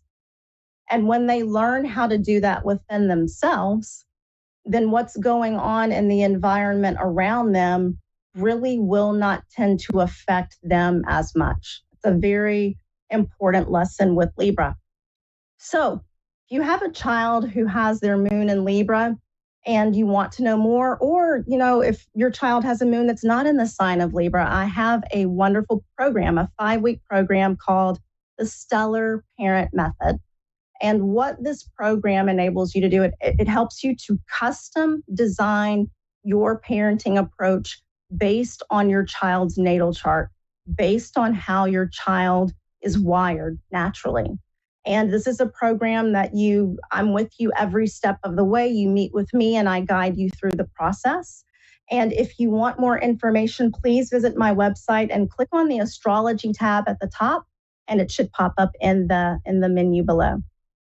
All right, guys. So now we've got a caller with 2 daughters who sent in their charts, and I'm so excited to dive into these charts. Okay, let's see. Hi, Melissa. Hi, how are you? Hi, how are you doing? Doing great. Awesome. Thank you so much for joining me today. And thank you for sending the information in. Yeah, information in for your girls. Okay, so I'm going to start with the younger daughter. She's 12 years old. Is that correct?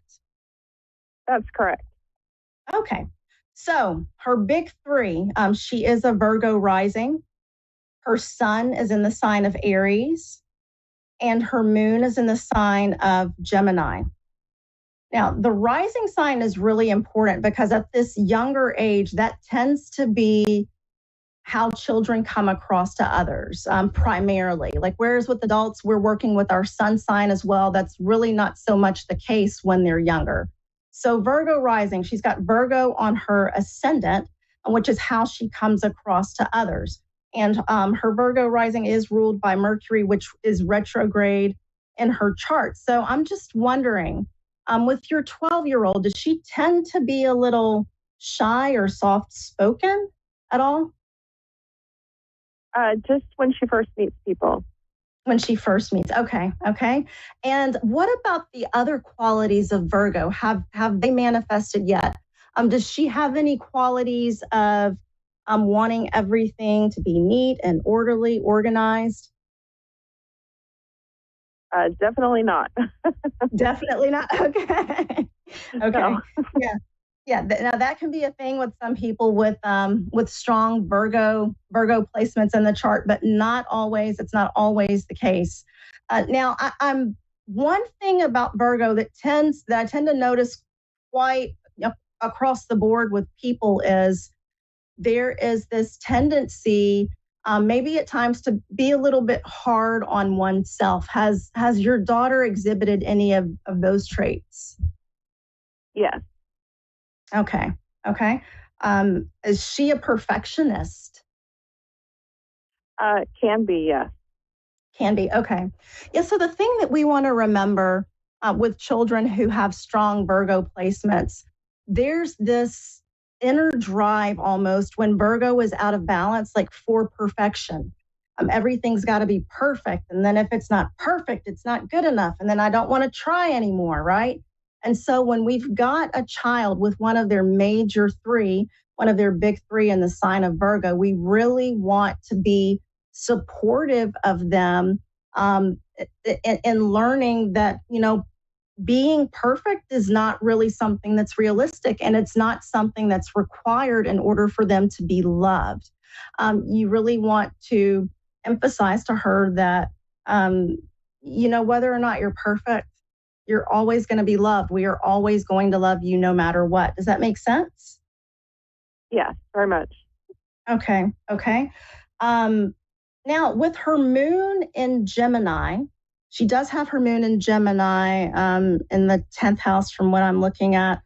Moon in Gemini, her emotions, they could usually, like with moon in Gemini, sometimes the emotions change quickly. There's a lot of curiosity. There's this love of communicating and sharing ideas and talking with other people. Do you understand that about her? Yep, every one of them. Oh, good. Okay. Okay. And so one of the things, because the moon really has to do with what makes our children feel safe and nurtured.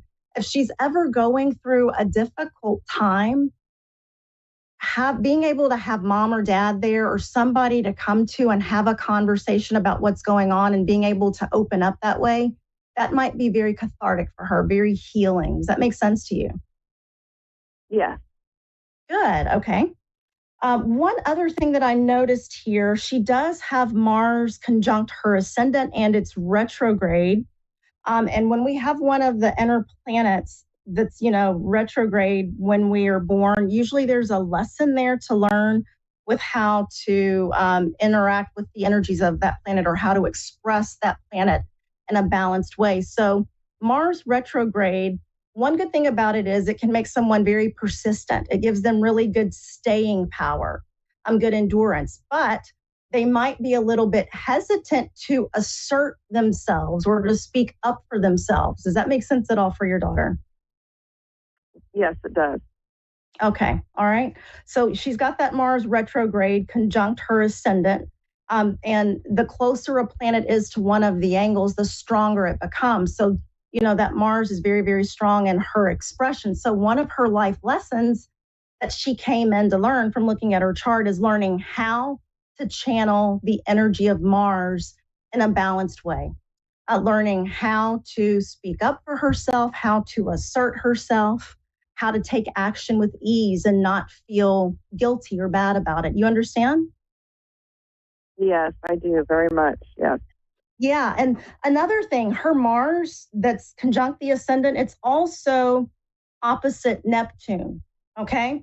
So that adds, another layer to it where your daughter might not always feel confident when she takes action. She might be really hard on herself, or it might be hard for her to go after what she wants, or she might have this belief like, nothing I do is ever good enough, so why even try? Does any of that ringing a bell with you? It's so spot on. It's scary. Yeah. And It's amazing what we can find out, what we can learn from astrology. Also with that Mars opposite Neptune, it's really, she might have the tendency in life to feel a little helpless, to feel a little bit victimized at times, or to feel a little bit like my actions really, it's not going to make a difference. So one thing that you can do as mom is to give her that message that, everything that you do, it makes a difference. You can make a difference. You are capable. You can do anything that you want. All of that messaging will be really helpful for her with that particular placement. And you want to empower her and tell her it's okay for you to make your own decisions. It's okay to make your own decisions and then to go with those decisions and not worry about what anybody else is thinking. Okay, because that Neptune in there, sometimes we want to defer to others or refrain from taking action at all. You understand? Yes. Okay, very good. And also with Neptune there across from Mars, Melissa, we can express these placements at the highest level of expression or, at the lower end. So there's a spectrum. And we always kind of want to go towards the highest end of expression. So one of the ways of working with that Mars opposite Neptune is to have your daughter express that energy through some type of meditation practice or yoga, Tai Chi, Qigong, something along those lines. Has she expressed any interest in anything like that so far? She's tried meditation before. Okay. So something along those lines. And I'm just curious, is she creative? Is she musical? Does she like art? Anything like that? She's very creative. She loves art. There we go. Okay, good. So that creative outlet will help her to express that energy in a very healthy way. Another thing that I noticed, she's got Sun conjunct Uranus. And that's the mark of like a change agent. That's the mark of someone who comes here to change things. Uranus is the planet not only of shock and awe, but sudden breakthroughs, moments of brilliance, right? So that Sun conjunct Uranus, she is meant to be different. She's meant to be different, and she's meant to recognize her uniqueness. And even if she doesn't fit in with others, which may happen as she's growing up, this is the mark of someone who's meant to do different things, go their own pathway, and not necessarily follow the group. Do you understand that so far? Oh, yes, definitely. Okay, good. One other thing I noticed, she's got Sun square Pluto, which is huge. So she does come in this lifetime with a huge reserve of internal power and resilience. But one of her lessons is she's got to learn how to use that power responsibly. Okay. And you really want to help her to step into her power. And one of the ways that she could do that, because she's got Pluto in the 5th house, that's the house of creative expression. One of the ways that she can do that is through like her art or music. Wherever we have Pluto in our chart, that's where we have the capacity to be really empowered or really disempowered. So she can tap into that power through creative expression. Does that make sense? Yes. Awesome. Okay. So now we're going to move to the next chart. We've got a few minutes left. Now, this daughter, is she 23? Is that correct? She is, yes. Okay. And we've got a Sagittarius rising, Gemini sun, Aquarius moon. I'm just curious, was there a difficult birth for her? Was the birth process difficult when she was born? It was horrible. Yeah. She's got Chiron conjunct her ascendant. Yeah, and that's one of the ways it can manifest. Bless her heart. But I'm going to tell you what I love is her Gemini sun, it's conjunct her sister's moon. So when I did a synastry chart of both charts together, your oldest daughter's Gemini planets, her sun, they're all conjunct her younger sister's moon. So do they have a close relationship? Not really, no. Oh, wow. Yeah, I'm surprised. Okay, yeah, because with the sun, one has the sun conjunct all of the other, the sun and other planets conjunct the younger one's moon. So that's surprising to me. Yeah, yeah.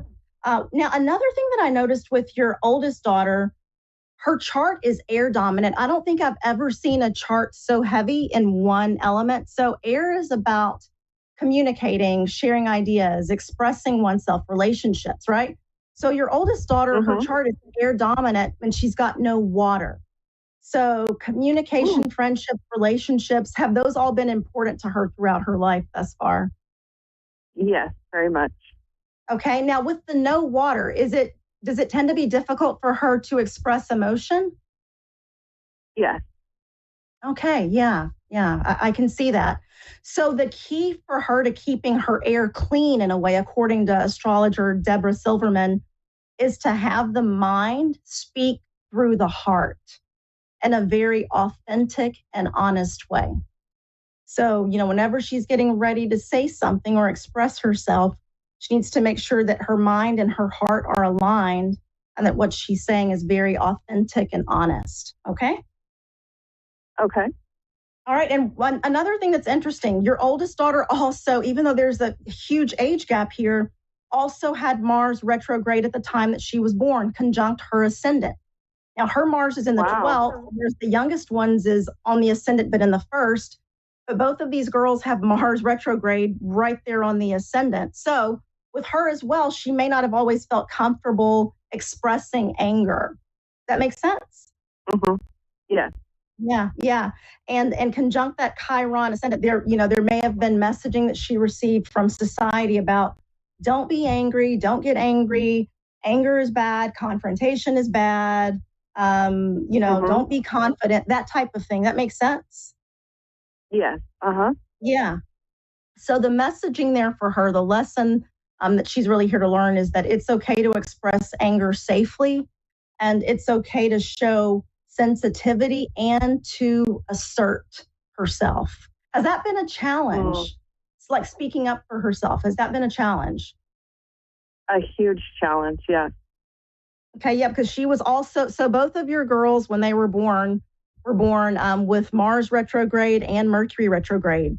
So Mercury retrograde can show up as someone, when they're young, they're very shy, they're hesitant to speak, they're hesitant to talk and express their ideas. And one of the lessons in life is learning how to express yourself. Make sense? Wow. Yes. Yeah. Yeah. So both of them are working on this lesson of really learning to communicate in a way, and learning to assert themselves in a way. Okay. I love that. Yeah. Yeah. Now with the oldest daughter as well, there is a wide opposition to Pluto that we have with the moon. So with the sun, stepping into her personal power, just like with the youngest sister, is also another key life lesson as well. So really leaning into what makes her feel empowered. Okay, so with the oldest one, with Pluto in the 12th house, she might feel empowered, like from things like meditation, being of service to other people, or just exploring her own sense of spirituality. Those are things that could be really empowering for her. I will say also she has an Aquarius moon conjunct Uranus. So remember, your youngest daughter had Sun Uranus. This daughter has moon conjunct Uranus, and then Uranus is also trine her sun. So both of your girls, Uranus is very strong in both of their charts, and Uranus is usually, that's the maverick. That's the person that's here to do something new, do something different, to step out of the box, And so they may not always fit in. Now, with your oldest daughter, was that the case, like when she was in school? Yep. Definitely. Wow. Okay. Yep. And with that Aquarius moon, because Aquarius is an air sign, so this daughter will tend to process her emotions intellectually or through her thoughts, and not so much. She might not be the one who wants to cry, right? And because of that, other people might think that she's emotionally detached. Yes. It doesn't necessarily mean that. It just means that she processes her emotions in a different way. Okay. So with that moon Uranus, sun Uranus, she is a unique individual. And she's here to learn how to be comfortable with her uniqueness and how to embrace her uniqueness. Does that make sense? Good. And her moon is an aspect to the Gemini planets. So communication and talking about her feelings could be very helpful for her if she's ever feeling upset. Freedom is important. Doing things with groups is important. The one thing that we want to teach her is, with Aquarius moon, sometimes they get uncomfortable around people who have strong displays of emotion, like someone who's crying. Does that make sense? Yeah. So one of her key life lessons is learning how to tolerate the emotional differences between her and others. Neither one is good. Neither one is bad. We just integrate and process things differently as people. So with all of her air, it might be hard for her to really understand someone, let's say, who's water heavy and they tend to cry. But, just understanding that difference gives us more of a sense of compassion and understanding for the other person instead of judgment. Okay? Sounds good. All right. Well, thank you so much, Melissa. We are almost out of time. So thank you so much. Yeah. Thanks for calling in. Appreciate it. All right.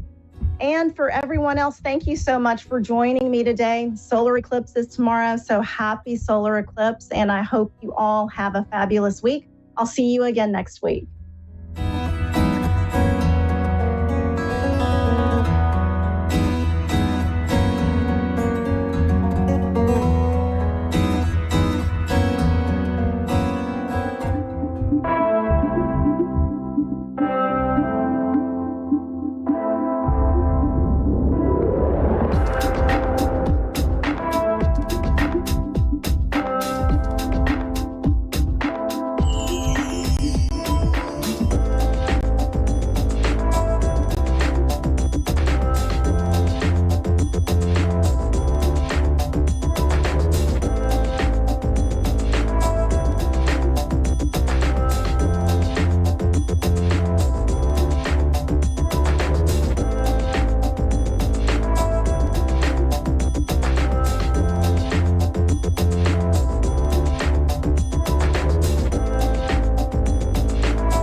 A1R Psychic Radio, Earth's #1 psychic radio network, and watching Moonstruck TV, enlightening television. Welcome. Time for Amanda Hall Psychic with Amanda Hall. Live from AmandaHallPsychic.com.au. Connect direct. In North America, dial 888-454-2751. In London, 20-3519-2158. In Sydney, dial 02-8488-3147. Or online, contact us through our Facebook page, facebook.com/psychic radio. Or one of our websites, ask1radio.com or moonstruck.tv. This is Amanda Hall Psych on A1R, the Ask One Radio Network. Welcome to A1R Psychic Radio here on Moonstruck TV with Amanda Hall Psychic, all the way from the Gold Coast here in Australia. Our hearts and our prayers go out to everybody in the US that's been affected by the hurricane that happened over the weekend. I know lots of people are still very displaced. Lots of people are homeless. Lots of people have lost, important family memories and mementos and things that were really important to them. And they're things that money can't replace, is, you know, the family treasures and things like that, the photographs, the things that we lose in these sort of terrible natural disasters. Look, I know there's plenty of other weather events going on right around the world and lots of people are losing things, but that's the one that sort of springs to mind at the moment and has a special place in my heart because that's where we broadcast from every week. So, you know, the world is changing. We constantly talk on this show about climate change and, you know, we all have to be responsible. We all have to start doing something, even if it's something as simple as recycling and sort of, you know, not taking the car, you know, walk, take your bicycle, do something different. We all are responsible for what's happening around the world in a small sort of way. You know, not one person can change the climate, but collectively we can all do something together. So this week's Simply Tarot card of the week is the card called the Chariot. Now, the Chariot's a rather ambiguous card. People look at this and they say, well, what's there, 2 lions or 2 dogs, or what's happening? Is he going in a chariot race? No, not necessarily. It is the card of movement of residence, journey or victory over the situation. Now, sometimes we find ourselves in situations in life where we're sort of needing to balance the opposite polarities. We need to look at it from both angles. And this is where this card sort of really comes into its own. If you're in a situation where you're not getting any clarity, you're not getting any closure, things aren't going your way, maybe put yourself in the other person's shoes or look at it from the opposite side. So then when you're able to do that and you have all the facts and figures of the situation or the decision that you need to make, then maybe, just maybe, you will then have the victory over the situation. Not every time does this card come out means you're moving house. I mean, heaven forbid, if it was, I'd be moving every second day. And I wouldn't particularly like that, as most people wouldn't. But most of the time it's a victory over something. It's something that we've been working for very, very long and hard. And it brings our life into balance. Once we sort of get to the bottom of the issue or we start to look at it from the opposite side, then we can have the victory over the situation. For some people, there may be a journey on the cards, a journey that you've been hoping to take. And for some people, it may be a movement of residence. So there's something there for everybody this week. So we're going to move straight into the astrology section this week. It's a really powerful sort of week astrologically. There's a lot of stuff going on around the world. And it's really sort of, in some ways, very uncomfortable with things that are happening around the world in world events as we speak at the moment. But let's get into it. Happy birthday to all the Librans. It's a really nice time of the year to be a Libra. It's your birthday month. It's time for you to shine. I have plenty of Librian friends. And look, let me waylay the myth that Librans can't balance the scales. That's absolute utter nonsense, because Librian people, and I've worked with a lot and I know a lot and I have a lot in my family, they constantly are searching for the truth. They sort of look like as if they may be out of balance while they weigh up all the options. They look at everything from every conceivable angle.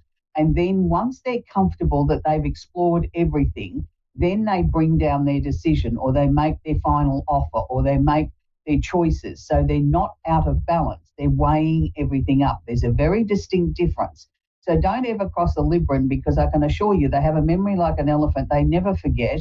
And they might seem to be forgiving on the outside, but let me assure you, they don't forget on the inside, and they will carry that with them for the rest of their lives. So please don't cross a Libran. You find a lot of high court judges and people in very high positions of mediation and things like that are Librans. And that's because they have this amazing ability to be able to see everything from every angle before they come to a conclusion, a decision, or a judgment. So happy birthday again, Librans. It's a wonderful time of the year. So at the moment, we've got the moon's south node, which is where we're aspiring to come from. Now, this, yes, does affect most air signs, which is Libra, Aquarius, and Gemini, and the opposite sign of Aries. And it's saying to everybody in those particular 4 signs, it washes over the rest of us, but not quite as much. It's saying, look at where you've come from. Look at where you've come from, because you've got to learn the lessons of the past. You've got to see where you've come from. What are you aspiring to achieve? Is there anything that you left undone? Anything that you didn't complete? Is there any lesson that you haven't completed? Is there any lesson that we maybe need to go back and revisit and take some experience from that moving forward? It's a really important time to make sure that you leave no stone unturned, that anything that's not completed, finished, or that you put on the back burner, now bring it back out, revisit it, look at it, see whether it's right to be completed now, or is there just another layer or 2 that we've got to add to it. But make sure that you don't ignore it. if you don't listen to the lessons of the past and go back and regurgitate the past, let me assure you, you will make mistakes, and they will be mistakes that cannot be easily changed. They will be things that will be difficult to undo once you've set it in motion. So you've got this last little window of reprieve where you can start to sort of maybe look at something and say, hang on a minute, that was my decision last week, but hang on a minute, I'm not feeling comfortable with this. Maybe I need to revisit it. Maybe I need to rework it, relook at it.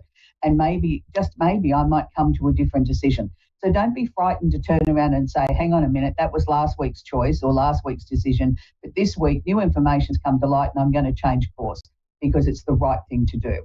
Now, the South Node is conjunct the Sun in Libra, which means they're holding hands, they're having a good time. So yes, it is really definitely affecting Librans, but it's a positive time too. It can be the letting go of the past as well. The Sun is also conjunct or holding hands Mercury, also in Libra. So Mercury is the planet of communication. So this week, particularly for Librans and the other signs that I spoke about before, the other three signs, really be very clear on your communication. Make sure you've got your listening ears on. Make sure that you're absorbing and taking on board all the knowledge. You don't necessarily have to give an answer straight away or a decision straight away. You can ask for a little bit of time to think about it, a little bit of time to absorb it, and then come back with your answer. There might be some important communications that are going down with bosses or people in authority positions or even just loved ones and family members, but make sure that you've got your listening ears on and make sure they have theirs on too, that they're listening to your point of view, which is equally as important as theirs. There will be some tough negotiations to go on for some people, and for other people, the negotiations will go fairly easily because they've done the preparation, they've done the listening, they've done the research, they've done their homework, so therefore negotiations can move smoothly. It doesn't necessarily have to be a negative, it's just a warning there that make sure you've got everything that you need going into a meeting or a conversation and make sure that you're listening. So we're going to move to another really important area of astrology this week, and this is the planet Uranus. Now, Uranus is like the Tower card in astrology. It's the sudden situation. It's the bolt of lightning. It comes out of nowhere. Yes, sometimes it can be not so many pleasant things that are happening in your life or things that you feel is out of control. For some people, it's sort of the suddenness or a sudden change or an end of a job or a family matter or a sickness or an illness or something like that. It's something that takes us by surprise. Now, Uranus at the moment is going what's known as retrograde or backwards until the end of January 2025. I cannot state enough, it will not go direct until the end of January 2025. So if you are a Taurus, a Virgo, a Capricorn, or a Scorpio, please take note. This is not an easy cycle because what it's asking you to do is revamp your life. It's asking you to look at things. It's asking you to sort of turn around and say, what is not working in my life? Is there something that suddenly crept up on me recently or rebooted itself or reared its ugly head again, something that I thought I had under control? And why is it happening now? Now, it's saying to you that the things of the past or the way that you dealt with things, whether it's health, whether it's family, whether it's finances, whatever it is that's important to you, cannot continue on the same way. We need to get on a new path. It's like the old path is worn out, it's blocked off, it's finished. There's nothing more to gain there. We need to have a fresh approach. Now, for a lot of people, they're going to feel very, very uncomfortable. They're going to feel very stressed. They're going to feel even almost frightened that everything seems to be out of their control. If they try something that's not working, what do I do next? It's like take a little quiet time, go back and reflect, look at how far you've come, look at what worked in the past, look at why it's not working now and be brutally honest with yourself at why is it not working now? Is there something that I'm contributing, doing or not looking at that's hindering my progress, that's not enabling me to get the breakthroughs? Because Uranus here wants to bring breakthroughs. It wants to be like that bolt of lightning. It hits the ground, clears everything out, gives you some new fresh energy or a new perspective, a new way of looking at things. A lot of people being a Taurus will be stubborn, pig-headed and will not be prepared to listen, to people that can give them advice. And that's why it's so important that you need to put your listening ears on. You need to stop being so stubborn and pig-headed and saying this is the only way it can be, and open yourself up to the potential or possibilities of a fresh set of eyes looking at the problem or the situation or your health matter or your finances or whatever it may be or the family situation in a brand new light. And don't just sort of sit there with your arms folded and say, I'm not listening, this is not for me.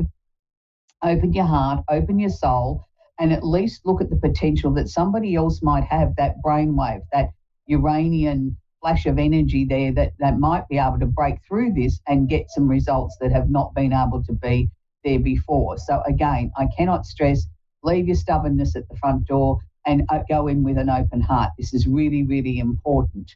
Now, we also have Pluto, the planet of transformation, is retrograde at the moment and sitting in Capricorn for the final dance that he will be doing in the next 224 years. Now, this goes through to about the middle of November this year.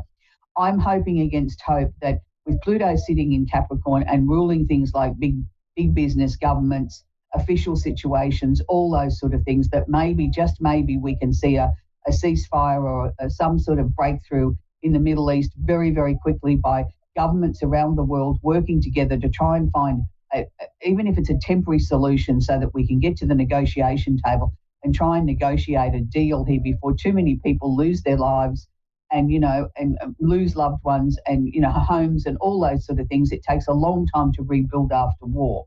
Having said that, we could also hope for the same miracle to happen in Ukraine and Russia to finally gain some perspective on this, that they can't just be greedy and can't just take a country because they want to. That's not their right.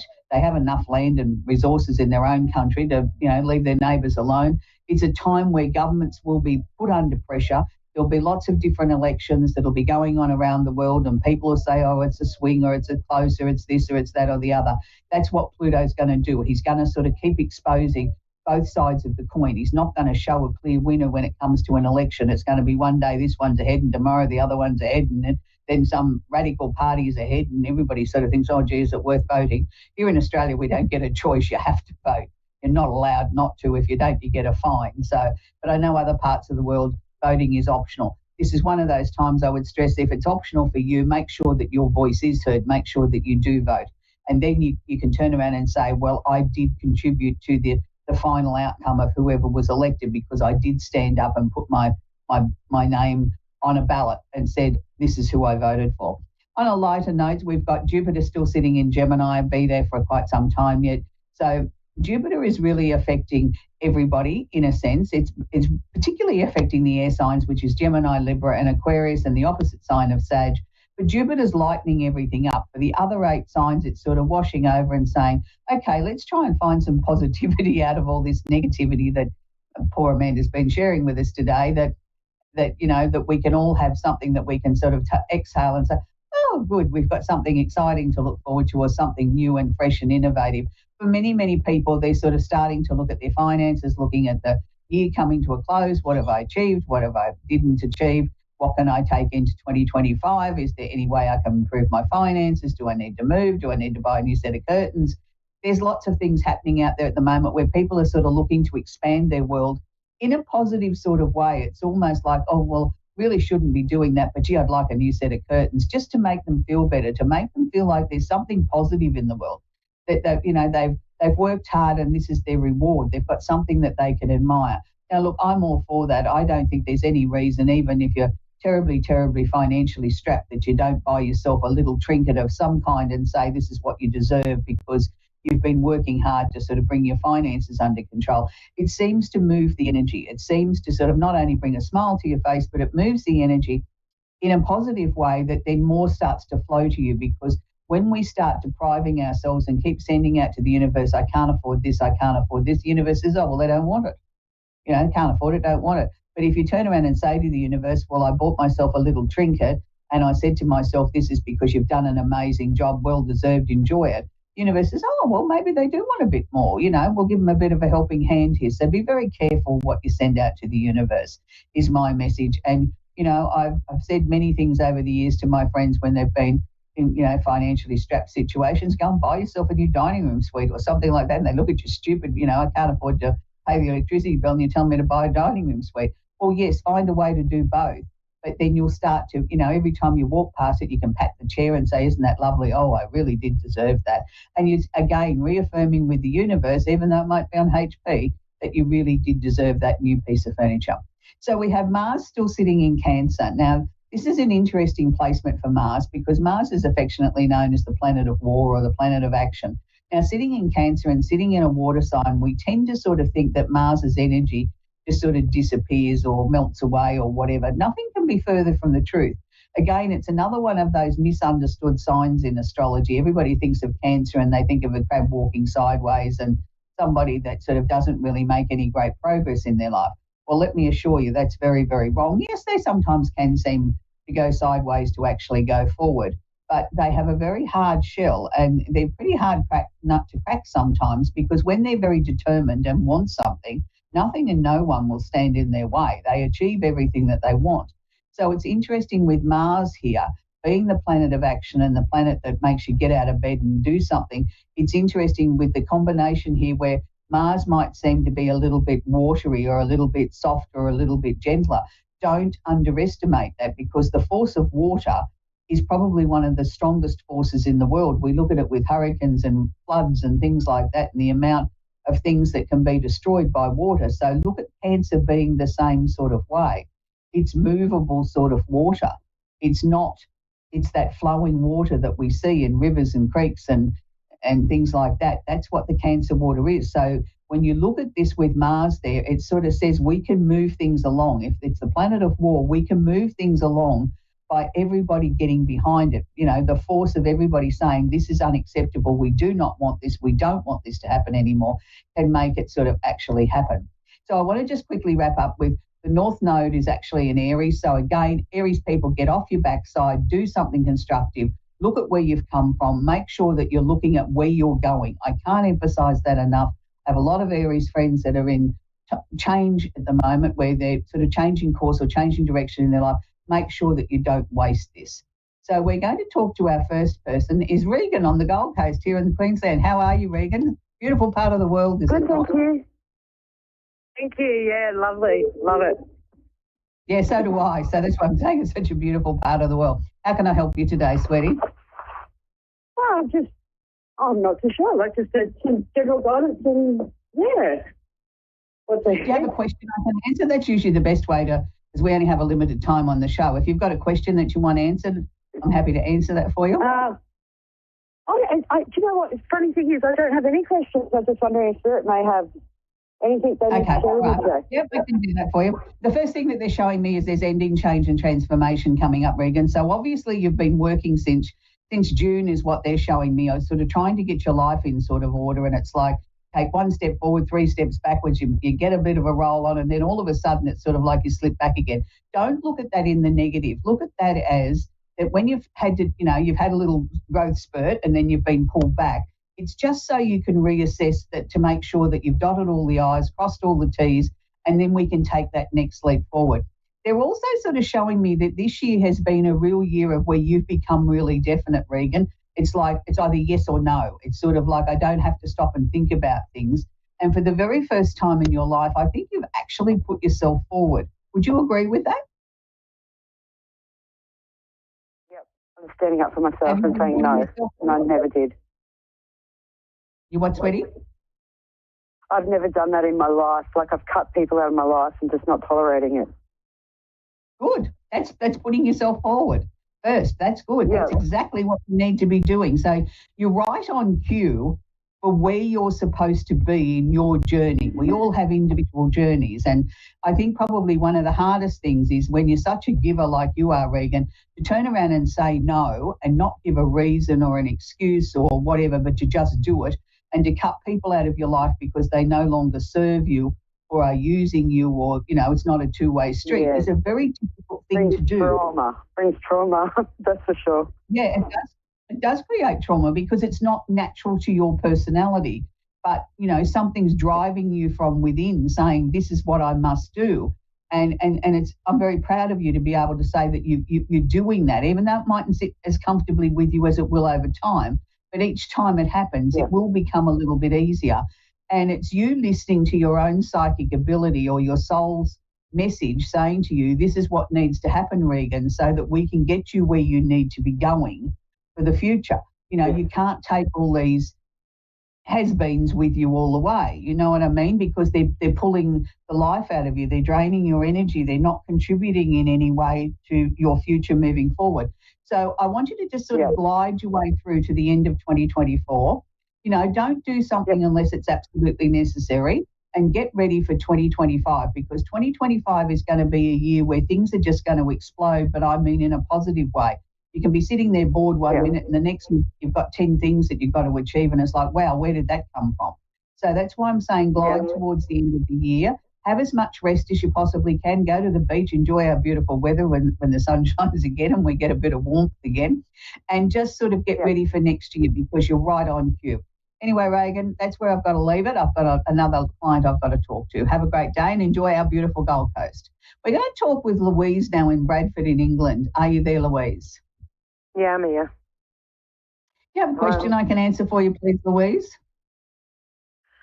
I don't really have all at the top of my head. Okay, all right. I just always ask because most people phone into the show because they've got a question, something that's pressing. That's why I always ask, is there something I can help you with, before I look generally at what's going on. The first thing that I was picking up around Louise, was, have you not been well recently? Has your energy levels not been up there where they should be? No, I'm not. That's slowly changing. Yes, sweetie, what they're showing me on a soul level is that's slowly changing. Whatever there's been there, and I'm not a doctor and I'm not about to go into medical things, they were just showing me that your energy levels weren't where they should be. They're showing me that they're slowly starting to creep back in, that, you know, you'll start, as each day goes by, there's a little bit more energy, a little bit more clarity. And I'm going to say a little bit clearer in your thinking too, Louise. It was sort of like the energy levels being low went hand in hand with your thinking not being as super sharp as it normally is. And it's sort of like that was a frustration, as well as not feeling well, was not being able to think as clearly or make decisions as easily as you did in the past. And that was making you frustrated as well. That is coming to an end. I know we're in October now. They're showing me more towards the end of October that's sort of like you've got a real spring in your step again, and that's good. Did you move house this year, or were you thinking about it? I was thinking about it. Yeah, that to me is not completely off the table yet, but I want to say let's not do it just yet. I think we need to get you really energised again before we sort of look at that. Would it be fair to say that, you know, in the scheme of things, hopefully that may have happened by next March? I haven't really looked at dates, so I've just been looking into it. Yeah, I just sort of feel by March next year, you've either moved or you've made the decision of when you're going to move. Yeah. Yeah, and they were showing me March as sort of a turning point, and that's why I asked, you know, would it be potentially you might have moved by then, because it seemed to be showing me sort of by the time we get to March next year, it's like the sunshine comes in the window. It's like everything's illuminated, it's happy, it's bright, it's sort of like I'm feeling good. You know, I've got, you know, plans for the future, and everything is starting to sort of come together. This has also been a tricky year for you on the emotions, has it not, Louise? Yeah. They're showing me that we're not quite there yet. We're about 95% of the way, and this last bit might seem like the hardest, but it's only because you're tired. And, you know, the energy levels haven't been there, but I'm talking about now you're tired on a soul level. Like there's been so much to achieve and push through and work through, and it's like, well, okay, this last 5% might seem like it's the hardest, but we don't have to do it all in one go. We can do it in manageable little tiny baby steps, and that way then we will achieve what we need to achieve. They keep showing me a canary in a cage, and I don't know how to tie that in, Louise. Does that mean anything to you? What, sorry? Alan, you lost one. Say that again, sorry. Okay. They just keep showing me this canary in a cage, and the canary's chirping away and really happy. So I'll leave that with you. But sometimes, what, you know, spirit comes. What's chirping away? Sorry, I can't What's hear you. Sorry, I didn't hear you. What was that? I said they're showing me this canary in a cage, a yellow one, that keeps singing and chirping. A canary in a cage? Yeah, a canary, a bird. All right. No, what colour is it? Yellow. No, I don't think I know that one. No, but sometimes when they show me symbolism like that, it's not necessarily do you have to have the bird sitting in the cage in real life. It's like a symbol of what's happening. Maybe you've been the one that's been feeling like, the canary sitting in a cage locked up, and now you're going to start chirping and be happy. And, yellow to me is a happy sign, a happy colour. So if you're going to be like the canary in the cage, you're going to be whistling and singing and happy and, ready to move on with life. So I think that's what it is, that your life is going to open up. Okay, sweetie? That's where we've got to leave it, because we've come to the end of the show. It's been lovely to talk with Reagan and Louise in different parts of the world. This week I want to leave you with a song that a lot of people will know the song, but they may not know who wrote it and who originally sung it. And, as each week goes by, we lose more and more, I believe, talented people from this world. We lose singers, songwriters, people that have made such a difference in our life. And this week we lost Chris Christopherson, and most people would know his songs, but not necessarily know that he wrote particular songs or sang them. And this particular song, Johnny Cash did a lovely rendition of, but I particularly like Chris's version of this song. And I know it's helped many, many people around the world. I've had many people over the years that told me this song saved their lives. It made them sort of sit up and take notice, to give up the things in their lives that they were addicted to and sort of turn their lives around, and they couldn't thank Chris enough for this song. It's called Sunday Morning Coming Down, and it's a beautiful song with beautiful words. And look, our hearts and our souls go out to his family and his friends and the people that knew this man. He was an amazing songwriter, an amazing singer, and he really did do it tough at many different times throughout his world in his lifetime. But he never gave up, and I think there's a message in there for each and every one of us. Follow your dream. Follow what's in your heart, and don't ever give up, because you do have the ability to change the world in some small way, but Chris changed it in a very big way. So until next week, Sunday Morning Coming Down, and enjoy the song. It's a very beautiful song. Bye for now.